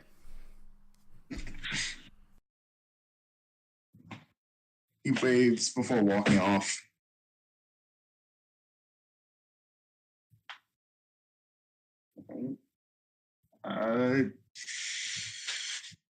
Guess that's it for him. So.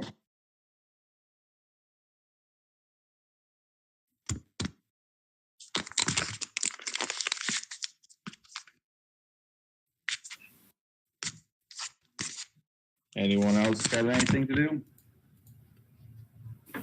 I'm gonna... Sure. Well, that was rather abrupt. Yeah. I do hope he actually finds what he's looking for. Did he actually ever get paid for anything? He... Not talking to you. Out of character or in character? In character. Wait, Out of who are you character, asking? I'm really looking to get paid. Yeah, no, Alicia sort of chimes in. He never asked for payment. In fact, I think one of the major points was that he did not want payment. Probably the reason why.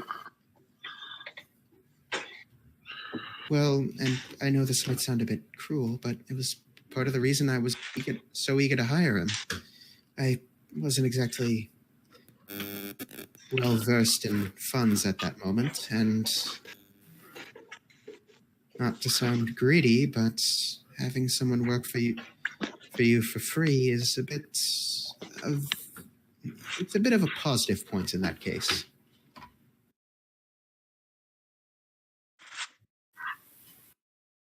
Okay, out of character. Oh my god, that was mean. Yeah. Well, I guess we should find an inn for the night, and I might have some contacts I need to catch up with. Keep in mind, it's about noon, midday. Yeah, but find a hotel, load the carriage, make sure she's safe, and then I go looking for people. Yeah. I'm keeping my brain on the job. Yeah. Okay, so you guys wander about, and currently you're in... So effectively, the city is divided by the rivers that it's settled on. A bit of an odd choice, given that the city is now built over it with a foundation firmly settled, but it was sort of a tradition, kind of the starts of the town that grew into the city, and it's just been kept as a design choice. It's split into 3 districts. Currently, you're in the Western District, known as the Copper District. effectively, it's sort of the commerce, the commoners, sort of the general populace, and some of the marketing, specifically inns, taverns, sort of like that most workers go to when they need to let off a bit of steam or get a bit drunk. The Eastern District is known as the Iron District. It's specifically where most of the commerce such as shops, shipping yards, things like that. The final district, known as the Platinum District, is for the upper class, sort of the affluent, the wealthy. Not even gold, platinum. Yeah, no. Not too trade. Again, originally the town was built on a platinum mine. The owners lived there. Well, lived literally on top of the mine, and as such, named it the Platinum District. Again, sort of a callback to their roots.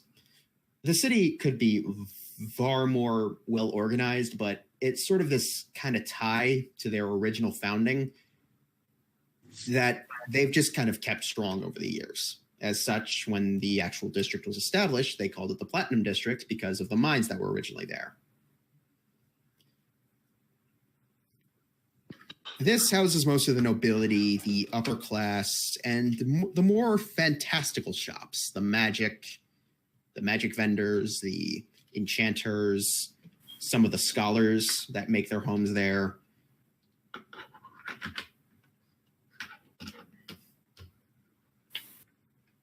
More the sort of rich suburbanite district, I guess, could be the best way to put it.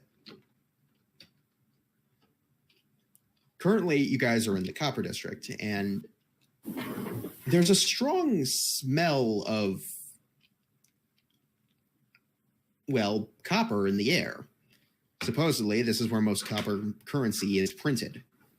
Oh no, we're getting cancer. No, not that, but it's sort of this scent that kind of pervaded and eventually just sort of clung to most of the buildings. It's kind of become why they're called the Copper District and not the Iron District or anything like that.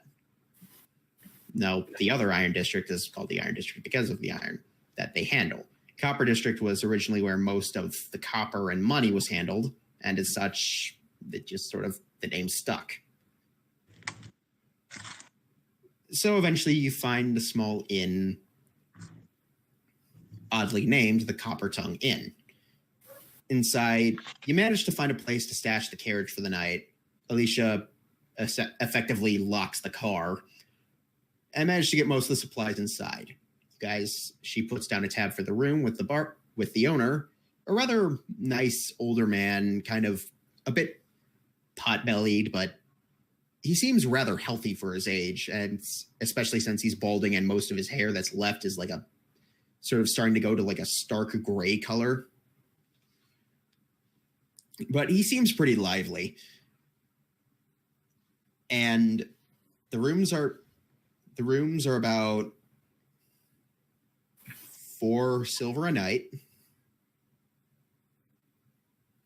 They're not that big. They're not very big rooms or very nice rooms. They're small 1-bed affairs each. There's like a bed, a little closet, a table, nothing much. It's essentially just a room. Or it's essentially just a small bedroom for you guys to sleep in. It's about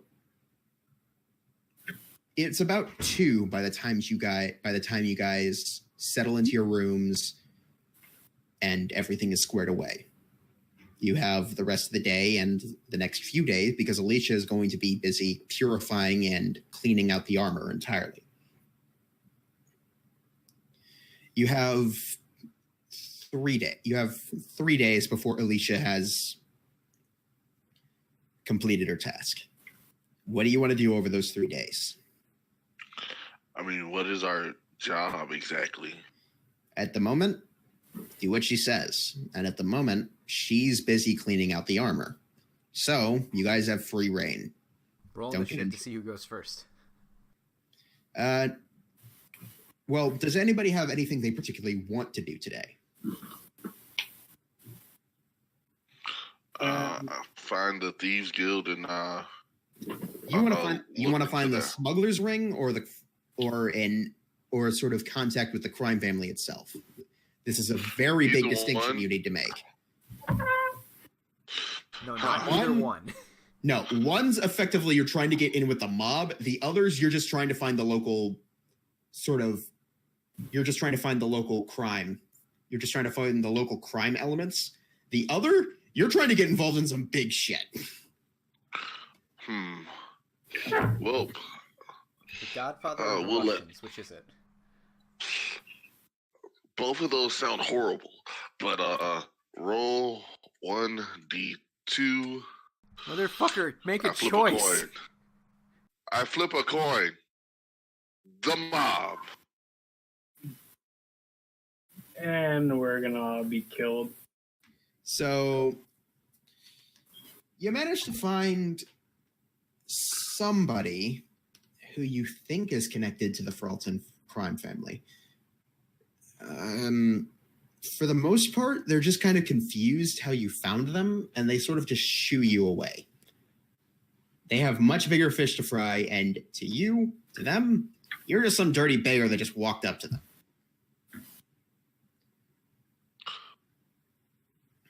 Wait, didn't I have the sigil that let me get something from somewhere? Isn't that Ross? Yeah, no, Ross is the one that copied stuff down, and Ross is just sort of relaxing in the inn because Ross got a warning. Yeah, no. Let me check.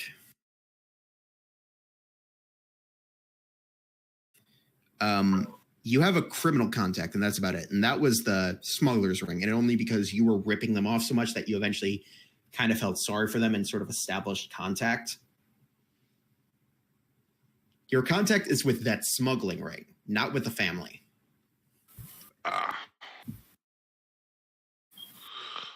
So let's see. Let me see if I can be persuasive. With who? The mob? The guy standing in front of me. I'm looking to get some hidden blades to add to my collection.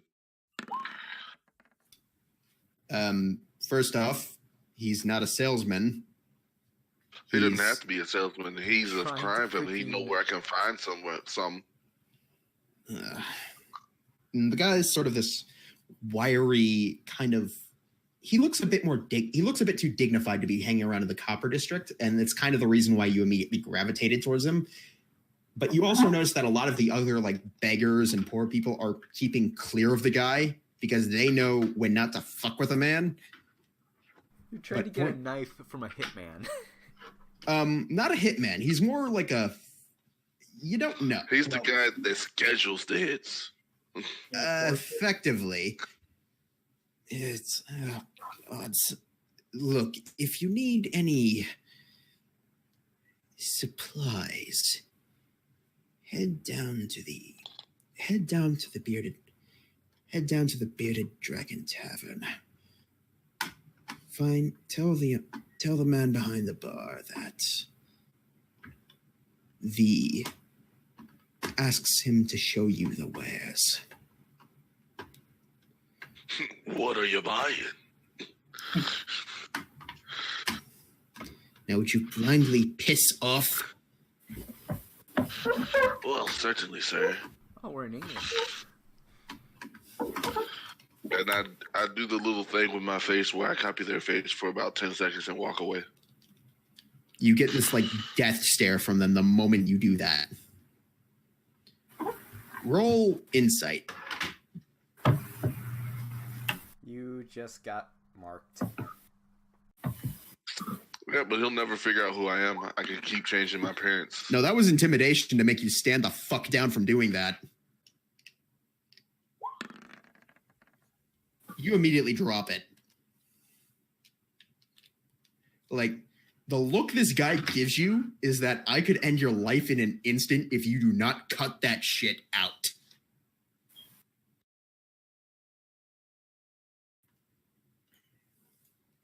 Regardless, you guys eventually You eventually, do you want to head down to the Bearded Dragon Tavern? Who wants a drink? You head there? Yes. All right. You head there, and you have to ask for directions slightly, but you eventually get pointed to the sort of kind of back alley establishment. It's sort of a hole in the wall type place. And the moment you enter, you realize where you were sent. This is a thieves' den. Like most of the people here, scarred.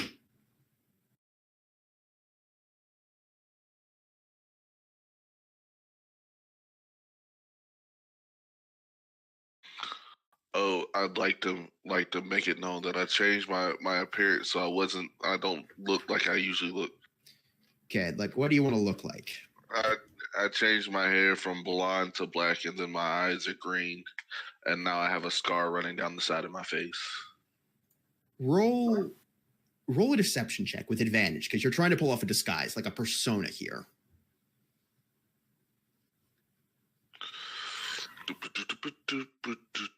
Deception. Where's my deception? Yeah.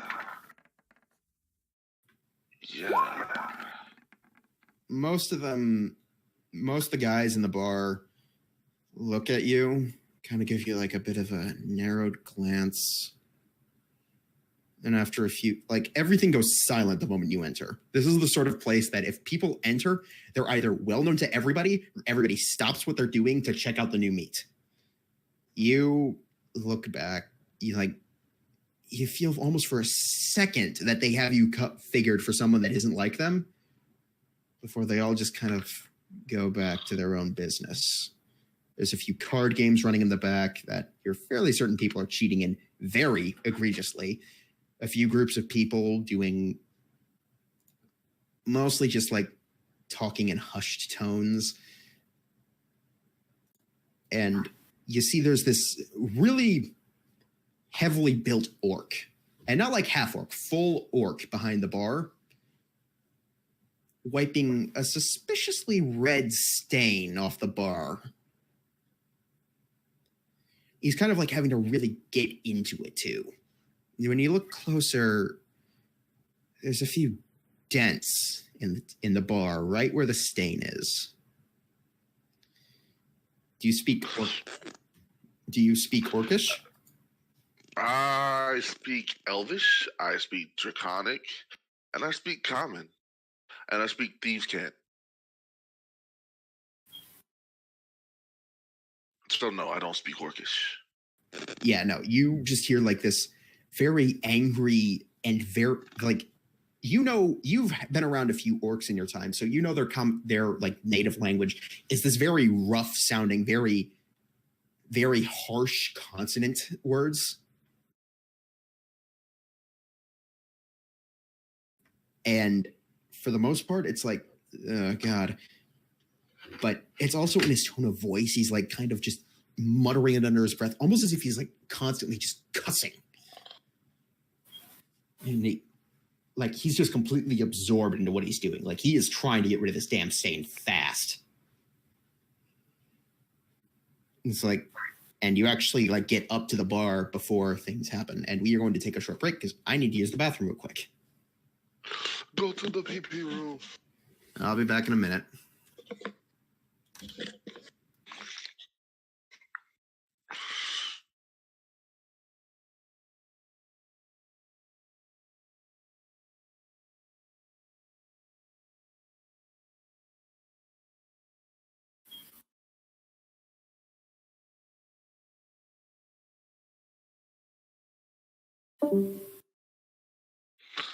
Boo.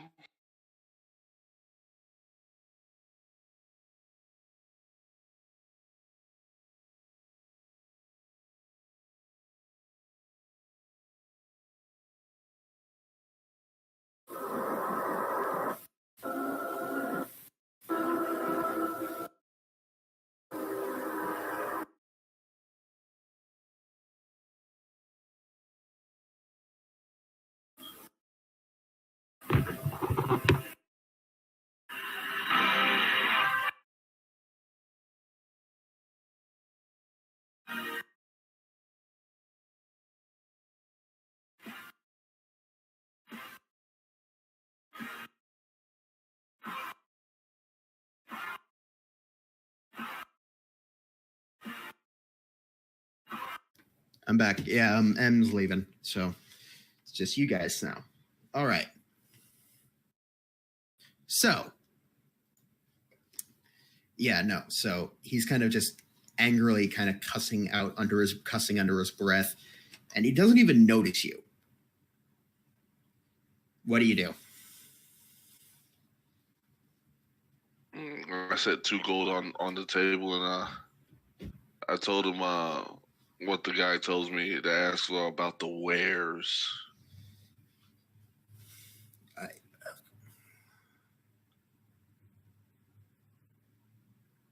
Pushes the 2 coins back to you.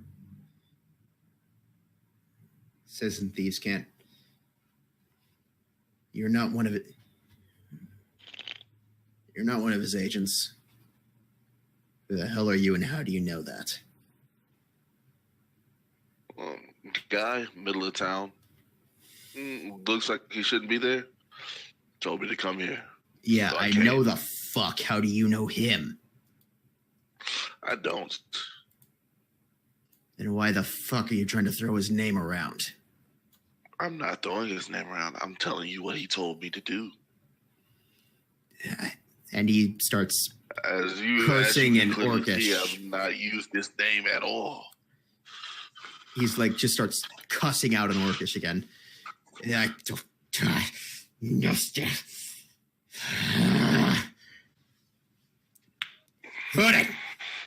And you kind of see this human, even compare, like, he's still fairly well built. Dan, a good note is most of the people are much stronger than you here. Like, there's a few who are sort of the wiry kind of thief build that you have going, but a lot of the people here are highwaymen or enforcer types, the kind that aren't willing to break a skull for payment, or the type that are completely and totally fine with breaking a man's skull open if it means they get paid something. But even compared to him, even with these guys walking around, the bartender towers over them. And this human's like kind of afraid when the bartender snaps at him. Yes. Veden, watch the bar. I got a specialty customer to handle. You got it, boss. He kind of starts taking up the duty. Firstly, he starts trying to clean out the stain too. The orc kind of leans back, kind of just nods with his head towards the left side of the bar. 2 of you head that way. He lets you behind and leads you down a trap door. Before I walk away, I tell the big dude that's trying to wipe up the stain, lemon juice and baking soda works wonders. He doesn't really acknowledge you and just keeps trying to scrub it out. The 2 of you follow the large orc down the staircase, and inside, wow. As he turns on these small magical sconces on the wall, they give off this faint sort of whitish glow that sort of lights the room. And inside is essentially an armory. There are weapons, full suits of armor, and guns? Holy shit. What the fuck does he need you to get? I need something for a surprise party. Something that's easily hidden, preferably wrist mounted.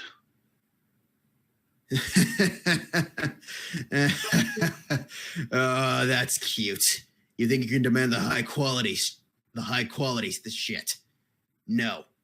You get blades. That's it. And he points to a rack, and he points to like a rack, 2 tables, and an entire like wall-mounted rack of daggers of all kinds, like dirks, curved blades. Hell, you even think he has a few short swords mixed in here. Sadly, upon like inspection, none of them seem to be enchanted, but most of them are pretty well maintained. None of them give a +1 bonus, but they'll do the job. Do any of them look like daggers of venom? No, All of these are completely normal. Again, no enchantments that you can find at this table. Dagger of Venom's not enchanted. It's a knife that has a tube in it that you can put poison in. Yeah, no, again, all of these things are like very simple. It's just they're very well made. I'd find some Kurkuris and Kawari. Not a Kawari. It's a curved blade. What is it? Is it the one? Blade.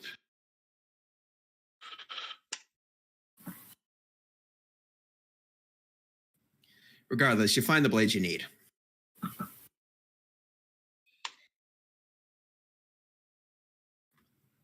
And like you start stowing them away in your jacket.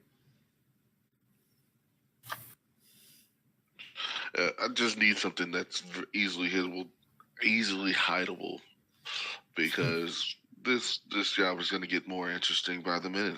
I assume. Yeah, we'll tell him next. Hey, it's 5 gold. That's awesome. 5 gold. He grabs it. Trying to just show your fucking face here around here again, changeling. Ooh.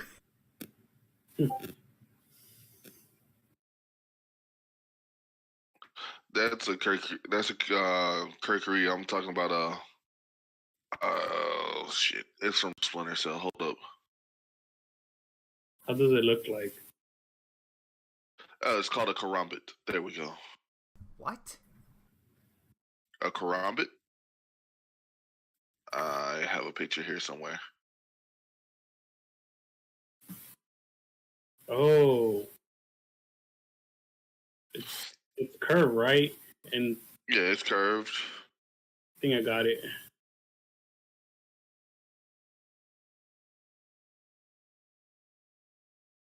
Oh, fuck. Like the shit from Chronicles of Riddick? No, those are way too big. Yeah. Yeah, the dagger on top. The dagger in the middle. Yeah, those things, right? Yeah. Okay, yeah. You find there's not many blades like that. Most of the blades kept here are like straight knives. Straight knives are slightly curved. Those are like you're disconnected. Necro. He's back. Yeah, no, but you find them and you do them. The orc's like, but the orc continues. Remember, you try pulling that shit again, I might not be so hospitable next time. Hey, he's not my boss. Hey, I just go where they tell me to go, man. Yeah, and I don't give a shit. So again, try that shit again, and you might not find me in the most, shall we say, welcoming of moods. You hear me? Yeah, whatever. And I walk out. Okay. You don't try to steal anything? There's nothing here we're stealing. According to you, there's nothing enchanted in here. On the table that you were given access to.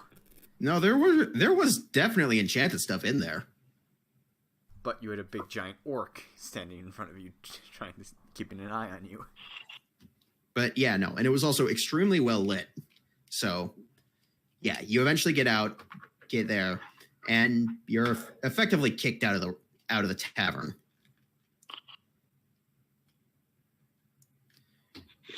On a side note, Velrin, the bartender that took over once the big orc took you downstairs, managed to get the blood out. Congratulations. You're not completely useless.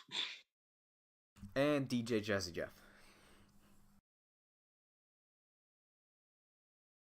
So, do you want to do anything else, or do you want to let somebody else take over for a bit? Somebody else can take over. I'm happy with my karambits. Okay, so Azrael or Octavius, which one of you want to go next?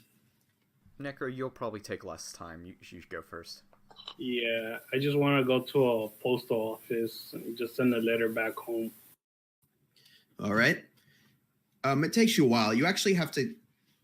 The closest postal office is towards the border of the Platinum District, but you eventually get there, and a courier agrees to send it back. The fee's a bit higher, about 2 gold for the letter. 2 gold to send the letter back. This is mostly due to the fact that in recent weeks, raid attacks have been increasing on the roads in and out of the city, and as such, the fees have been included to help hire protection to keep the couriers from getting murdered. Sure, I pay the 2 gold. All right, 2 gold. And then the rest of the time, I'll just help Alicia clean the armor.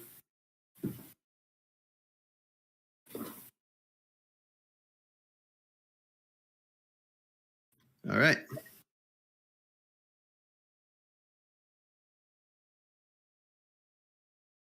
I guess it's my turn. Okay, yeah. So, Octavius, where would you have wandered for most of your time within the city? Oh, I probably would have wandered around seeing, like, since I've been here when this city was on its shit legs, seeing, like, how well it's come back, and maybe look around for whoever I might know that might still be here. For the most part, you can get through the iron and copper districts. The platinum districts are cut off from most of the commoners, unless you have a special pass or business or express business with a noble there. Yeah, I'm pretty sure. I don't know if I know anyone in there. I probably don't. Yeah, no, you probably don't. Unless one of the noble's children got sick or something, but even then, they probably would have kept that to themselves. Point being, you managed to get through most of the iron and copper. You are able to wander around most of the copper and iron districts without any real goal in mind. You do frequent a few old stores that you remember from your time here, and surprisingly, they're still open and still run by the same people. It takes a bit of time for them to remember you, but eventually they do, and they actually have a few good memories of you. Not many, but a few. Mostly because you and your group helped ease their woes before you came down with the disease. But you were always there to provide a song, a nice bit of merriment to their lives. Always help them perk up a bit. Point being, regardless, you find that there are a few old contacts you still have, one of which owns a smithy. He's this older dwarven gentleman. He's got wisps of gray hair starting to go through his mane. The beard he has is thick and burned at the edges from working at the forge, but it's still nice and thick coming in. He stands about 5'6", pretty tall for a dwarf, and he actually recognizes you immediately, and you do too. This man, oh God, I need to look through my notes again. His name is actually just Tel. Tel. At least that's what he always told you. Though then again, the name might have came because he was a shit player in poker, and you always said that his Tel was the most obvious thing about him. So it might have just been a nickname that stuck. But that's what you've always known the guy by. And sort of recognizes you right away. Octavius? That you? It depends. Are you still bad at playing poker? That is good. Well, that also depends. Your affinity with the ladies gotten any better than that since that time we met? I may or may not be allowed in certain cities anymore. Then, well, my poker hasn't improved for shit. He kind of just runs forward and kind of picks you up in a little hug. Kind of weird being picked up by somebody smaller than you. But he does it. Feels a bit tight. Ah, it's good to see you again. How long has it been? 12 years. Time seems to just fly by for me. Though it's finally seeming to catch up with me, too. You want to get a drink? Just about to close up shop for the day. Are you buying? Only if you agree to tell the tales first. Agreed. Two of you head out to a small tavern nearby. It's nothing like the ones in the Copper District, which is well renowned for its bars and for its like taverns and inns, but the ones in the Iron District are smaller scale. One's mainly built for those who kind of build their entire livelihoods in the district and can't really afford to leave for much time. Most of the other people here are smiths, metal workers, people that tend to get their hands dirty with the more menial labor that helps produce products for the city. Like, most of them don't recognize you, and Tell likes it that way. He wants to have a bit of a private conversation for a bit. Tell was actually the guy who let you stay in his house when you were sick, despite the risks. This is on account of the fact that you saved his brother. Apparently, some of the sick got a bit crazy, started attacking others. Not like zombies, more just lashing out at people. One of the people injured in one of these outbursts was Tell's brother, dwarf by the name of Vern, if you're remembering right. You might be remembering wrong. Point being, you and your companions managed to save Vern's life, and for that, Tell kind of became a lifelong friend. When you succumbed to the sickness yourself, Tell put you up in his house instead of forcing you to stay at one of the quarantine zones. He always stayed by your side during those months. Even when most of your weight was gone from you and you honestly felt like some days you'd rather die than actually keep living, Tell was there to keep you alive. He's a really good guy.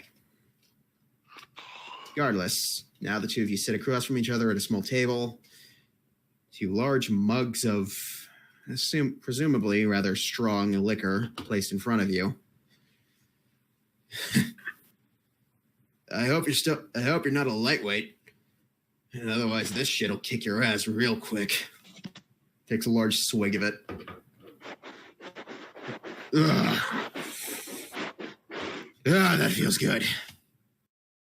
I also take a swig.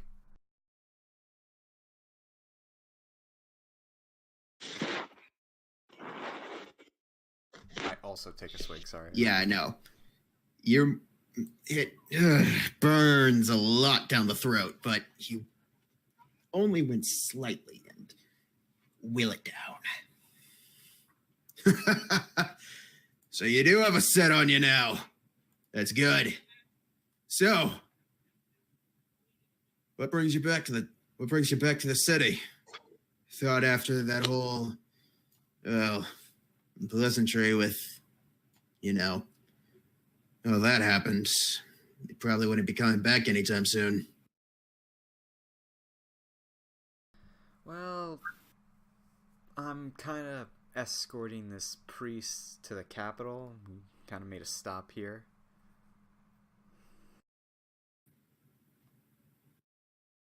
Huh. What for?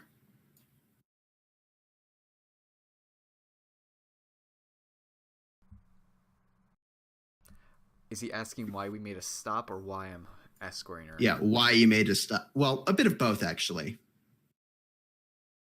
Well, we kind of saw that whole mess coming in from the west. We got some stuff that has weird magic a part of it, and she's kind of purifying it. So it's taking a couple days. You guys ran into the bandits. Well, we ran into goblins that were oozing black goo, if that's what you mean. Something like that, yeah.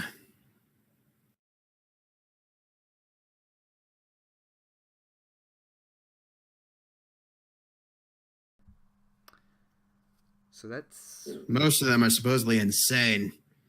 That, or possessed. Then again, you can't really trust any rumors in this town, or city. Honestly.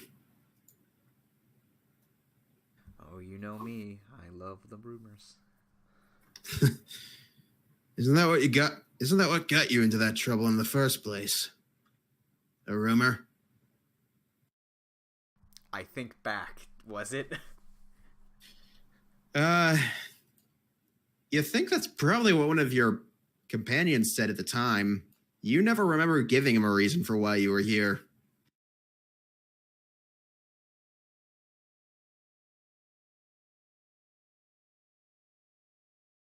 Eh.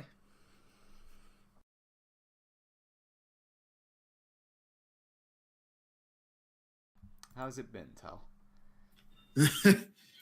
Well, I got married. I spit take from my beer. What? Yeah, I was kind of surprised by it too. You lucky bastard. Who's the lucky lady? Oh, lovely lady. Name of Sita.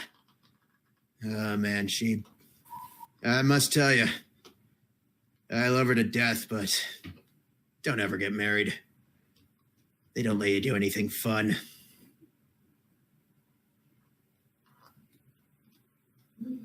Though, probably for the best. Wow. Didn't expect someone to rein in you. Yeah, I know. Again, surprised me just as much as you are. But I'm happy with this way. Got a nice extended family now. And, well, it'd be nice to know there are some people who give a shit about me if I ever get sick again.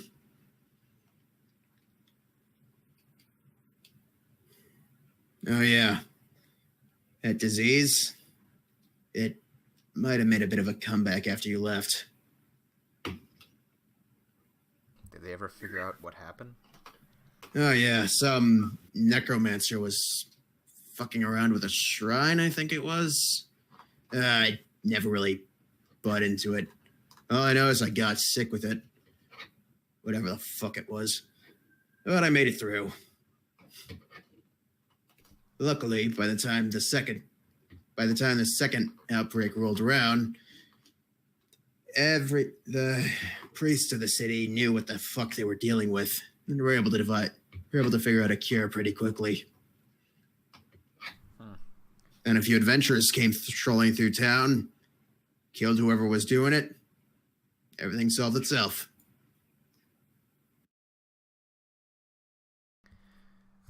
So I guess this cure didn't leave you with such silver locks such as I. No. These are unfortunately from age.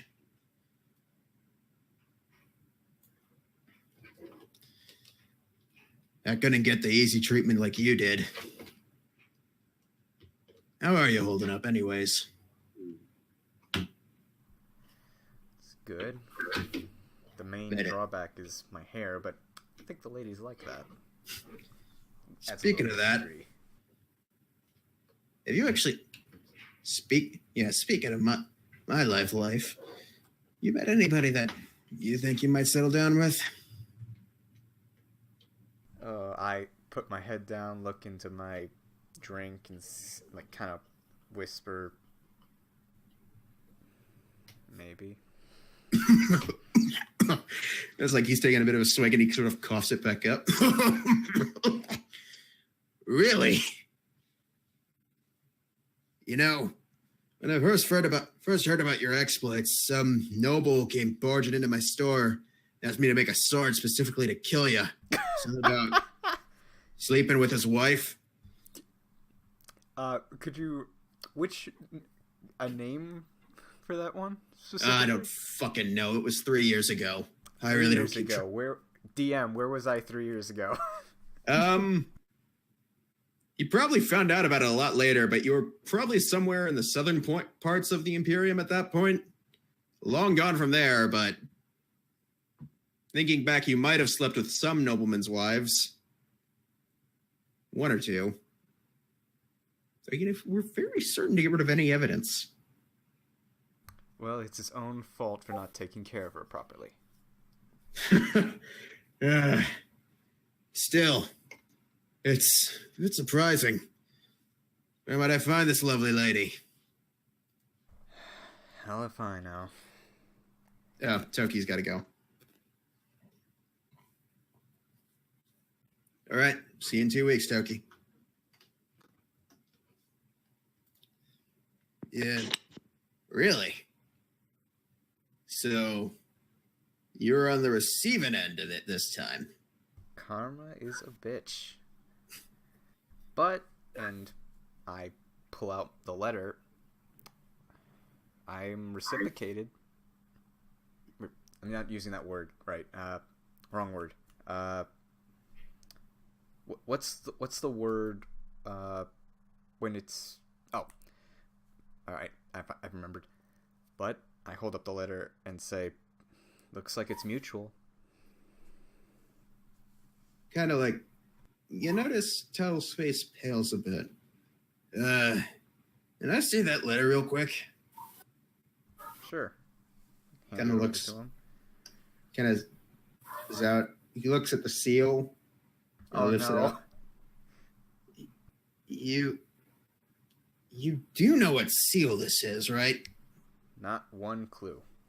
Trying to figure it out for a while. He kind of puts his hand in his head. Oh, God.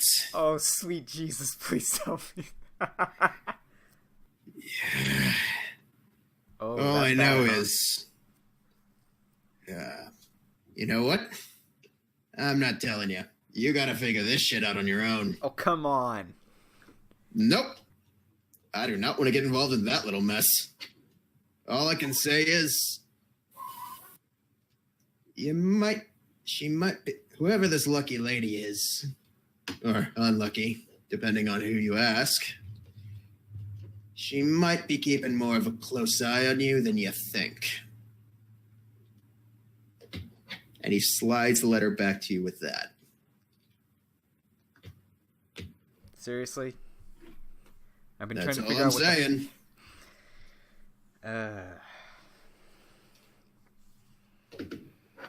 Though, a little word of advice. Don't go waving that thing around. Just for between you and me.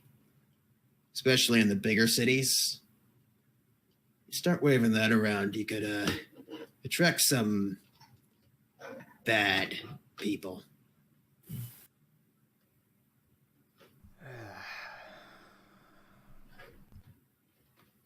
Put the letter away. You are indeed right. Karma is indeed a cruel mistress in this game. Yep, I take another swig of my beer. You two eventually finish up. You you swap pleasantries. Apparently, Sita is out of the city at the moment, dealing with trading for her own family's businesses. Apparently, her family owns a small chain of arcane dealers, essentially magic items. Mostly, they run in the northern cities, specifically what would be the capital of Girote, Talsok, Grey Ridge, and Syndros. But they also are trying to expand into the city of... They're also trying to expand into... God, need to scroll down. Svental, a coastal city further south. Apparently she headed there she was headed to Sindros to try and work out a shipping agreement with one of the local captains to try to get a exclusive deal to ship product down there to a shop location that was opening up soon. He said he'd pass along the word so that maybe they might be offering you a discount or willing to offer you a discount. He's not promising anything, but make sure to drop his name next time you head in there and you might get something good. Eventually, you do have to depart from one another. You have one last embrace, and it's still about 4 p.m. You can probably try and find one other person you met up, you knew here, if you wandered long enough. I'll do that. I'm feeling nostalgic. Roll an investigation check. Well, first, roll a 1d2, essentially. This will determine what district you go looking through.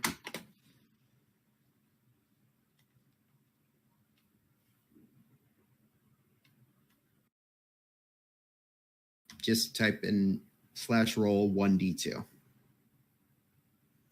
tried that.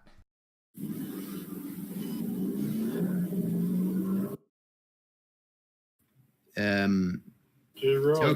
Toki was able to do it. You could just roll a D4 and just use odds and evens. Yeah, just roll a d4. All right, you go to the Copper District to look.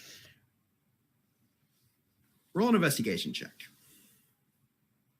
Do I get advantage because I know the area-ish? Sure, let's say you do.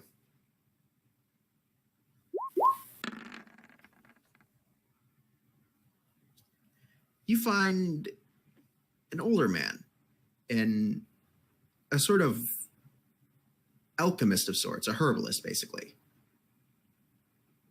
He's an older elven gentleman, sort of getting on in his years, about 600, you think, is the last time he told you? Though that was 12 years ago, so he'd probably be 612 at this point.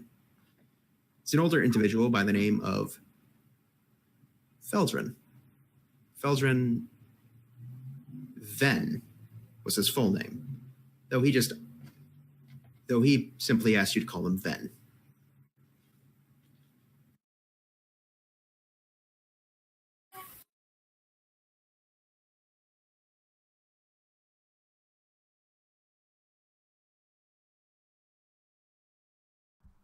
That you, Van? First you find his old shop. It's a smaller establishment, wooden building in the Copper District. It's not a rundown shop, but it's definitely not like pristine. Like, the door is wood and glass, and it's got what should be decorative writing on it, but it's started to fade and is sort of stenciled over with what you think is like a grayish paint sort of material. It says Ven's Potions and Oddities. Bottled up and ready for your service. It was a really stupid motto, but he liked it.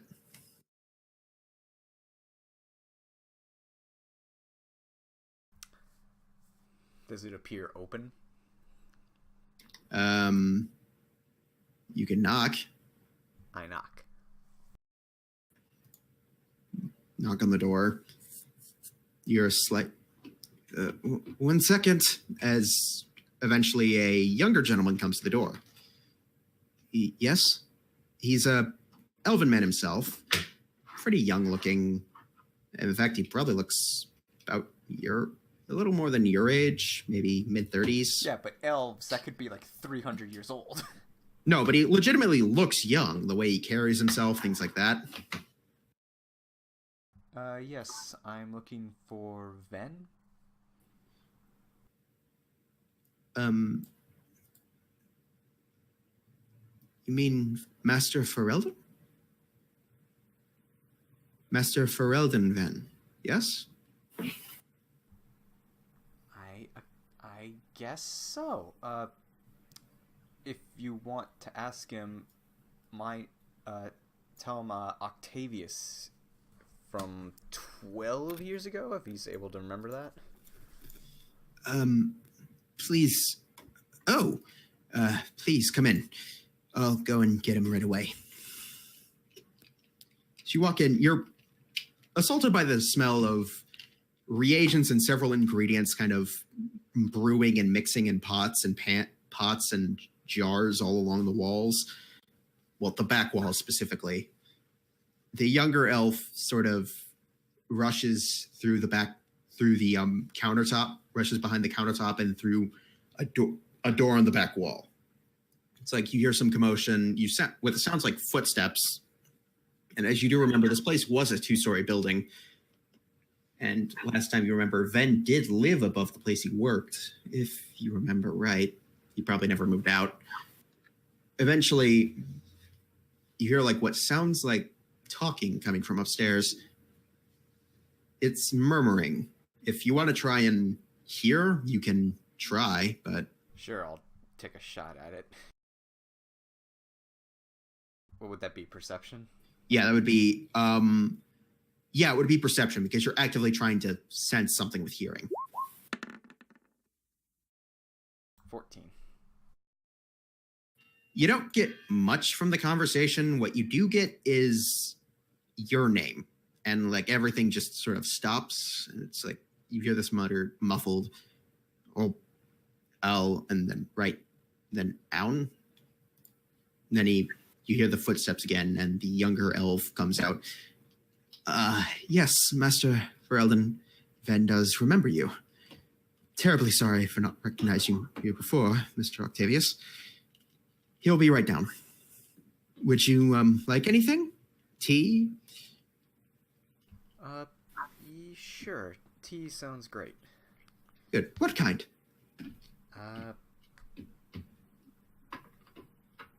Green tea. All right, a bit pedestrian, but coming right up.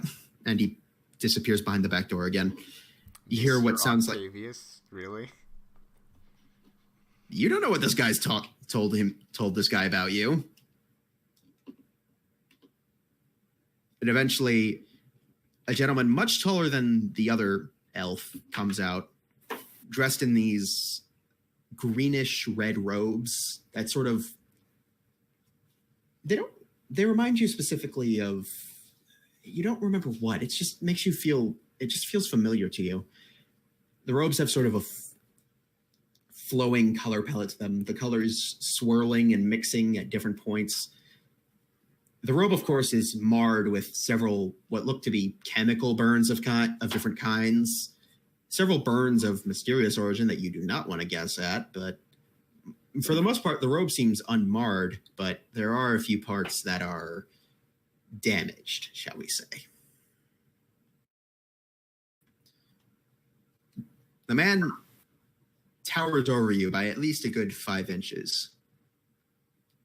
He's a slender build. You can tell his face is still young as always. His hair's combed back neatly, and it's definitely like a sort of bright grayish color, almost bordering on silver. He's wearing like a small pair of half-rimmed metal-framed glasses perched up on his nose, and his features are definitely elven. As he comes through, you notice there's a large amount of like smile lines and wrinkles on his face and hands. This guy's definitely lived a long life, one that's definitely been through a lot of hardship to earn those, well, wrinkles throughout his lifetime. Sort of smiles when he sees you. Well, Octavius, I honestly hadn't expected to see you again.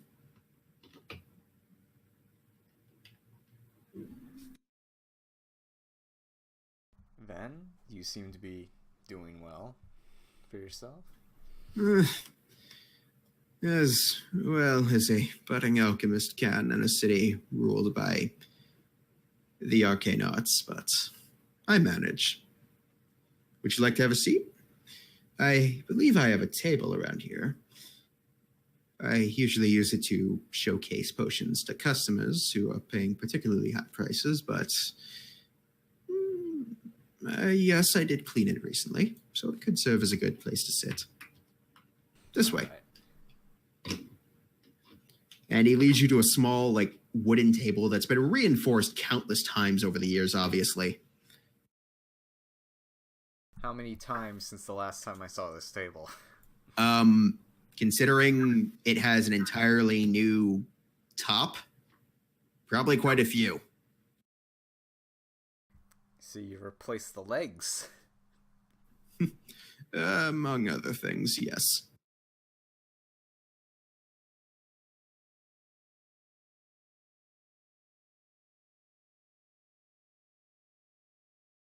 So, what brings... So, and he sits down and beckons for you to take the other seat. I sit down. So, you look as though you've aged a day. What? Hmm. If anyone should be saying that, it's me to you. Well, we both know I don't like liars. I've aged rather poorly in my last few years. The consequences of dealing with less than stable ingredients during experiments.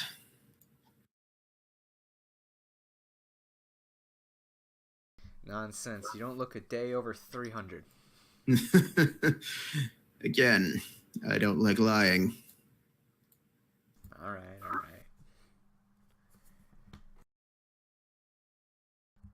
Just escorting a priest to the capital and just made a stop here. Figured I'd check to see who was still kicking around.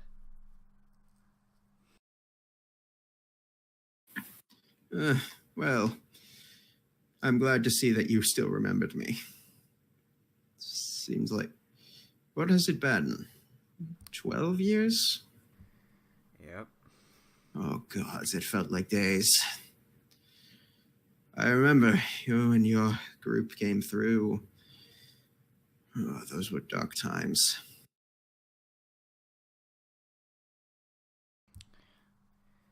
Heard you guys had a relapse.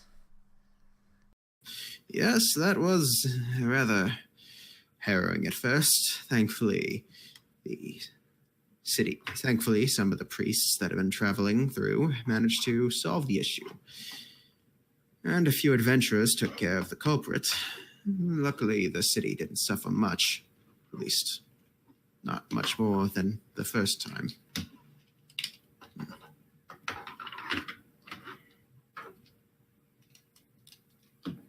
I presume your new hair color is partially due to your exposure. Yeah. Got lucky with that, huh? I'd say you honestly fared worse than most. Some only came away with a few wrinkles, slightly changed skin tone. Though you probably fared much better than some. Others might have lost limbs, eyes. Nasty affair that was. Though I'm glad we put it behind us. Though your performances with your fellows always put a smile on my face. Where are they now, exactly? Well, after that whole business kinda sombered them up a little. Kinda went our separate ways to explore different avenues of life.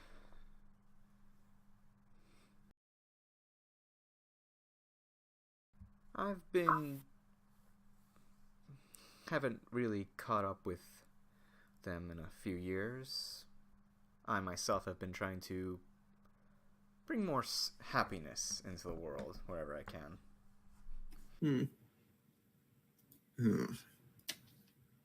It's at this point that the younger elf comes out with the tea. He brings out a few cups and two pots. One he pours into the cup that Ven takes. The other is poured into your cup, and well, you take it as well. The elf then bows and turns to Ven. Sir, I'll head to the back and start cataloging for the day. Yes. After that, you can have the rest of the day off. Consider it a bit of a gift. Thank you, sir. And he rushes off back through the back door. Sir. Yes. In the years since you last were here, I took on an apprentice. I'm not getting any younger, and I don't have any children to pass down my trade to. And it seems like a waste for all the research I've performed to simply vanish with me. Might as well teach another in the craft.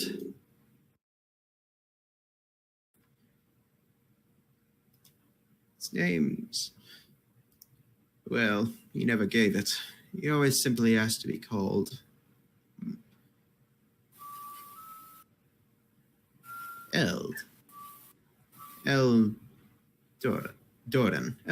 Yes, that was it. Sorry, memory sometimes isn't the best. How do you spell that? Eldordan. Eldorin, I believe in common.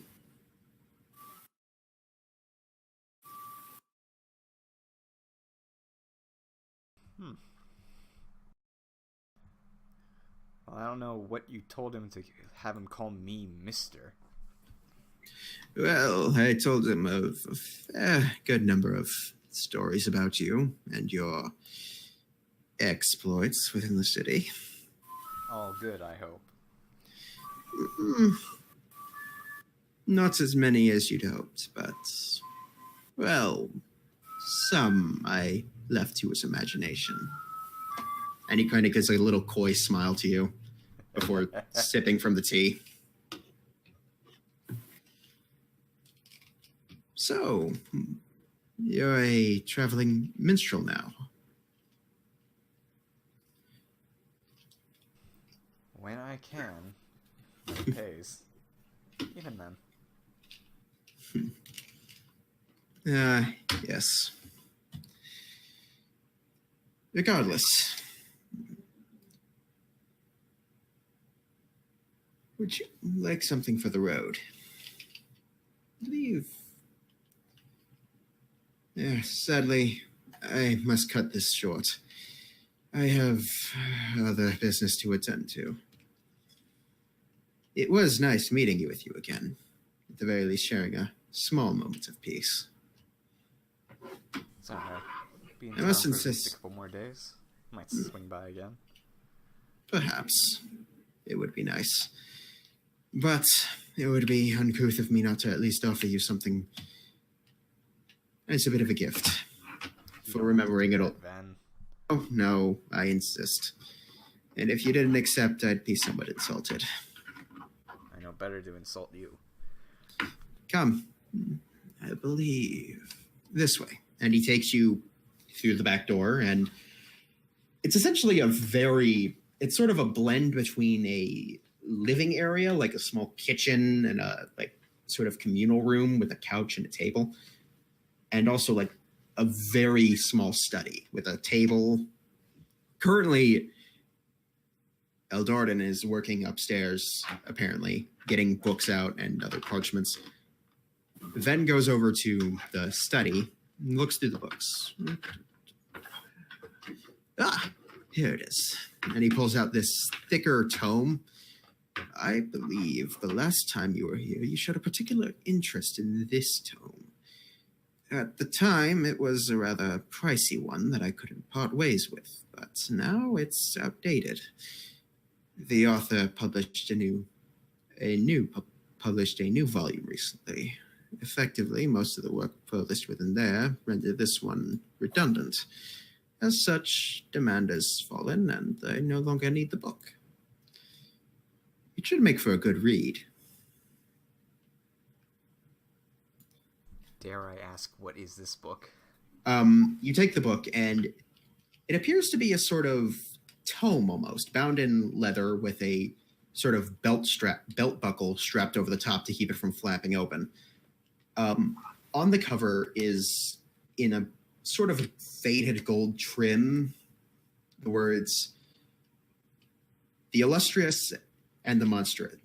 From the Illustrious to the Monstrous, Vorden's Field Guide to Everything Magical, Monstrous, and Anything in Between.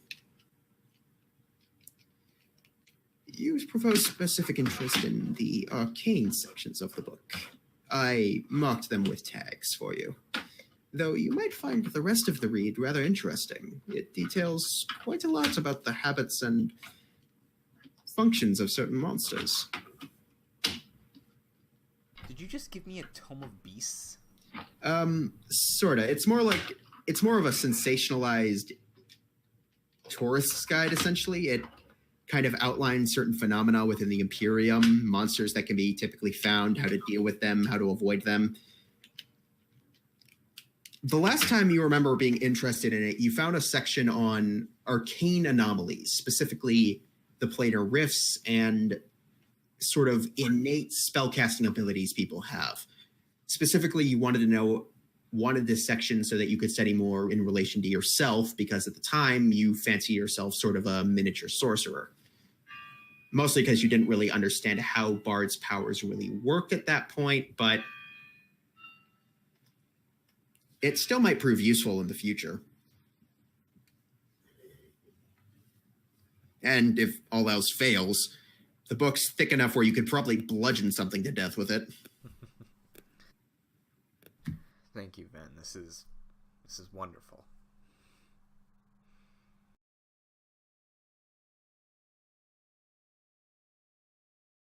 Oh, it's my pleasure. Always wish to help spread knowledge. Same as you spread joy, I suppose. If ever you and your group need supplies, perhaps come by my shop. Maybe buy a few potions. I'll let them know. Well, it's getting late. You should probably return to your group before they start to worry. Yeah. Ven, since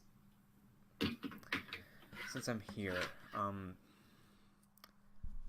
I heard that the sickness was caused because of necromancy. Yes, I heard similar rumors.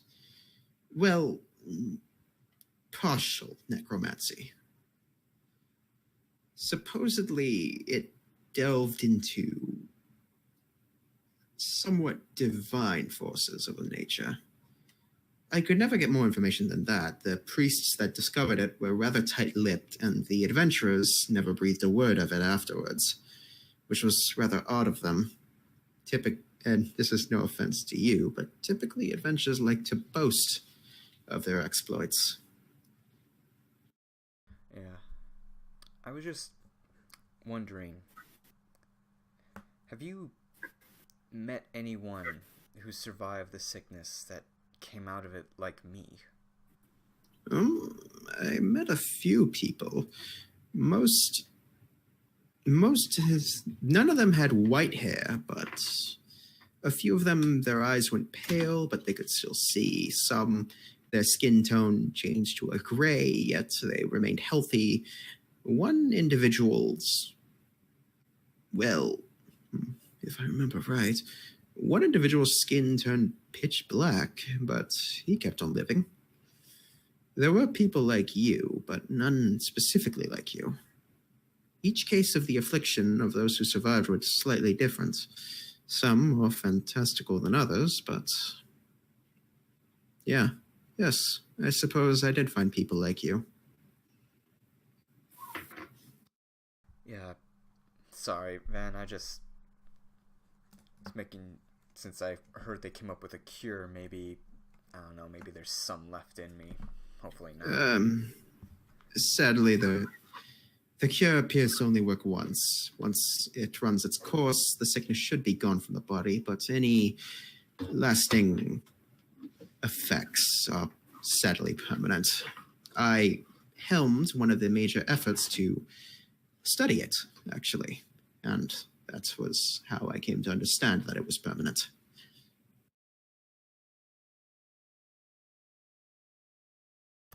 You said it was partly divine? Did I hear you right? Again, this is just rumor, but supposedly whoever was behind it found an object that supposedly granted her, and this is just rumor, but audience with a being supposedly of divine patronage. But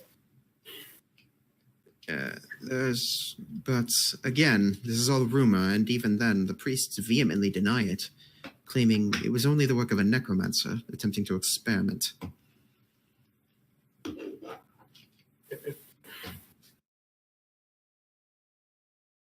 Thanks, man. Just putting my mind at ease.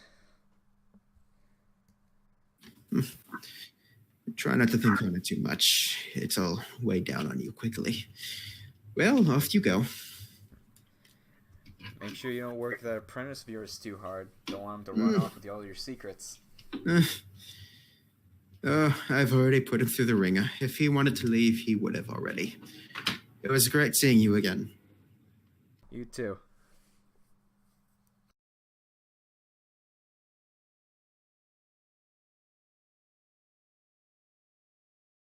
Should we call it there for the night since there's only the three of us? Yeah. Needless to say, you make your way back, and we'll end it there for tonight.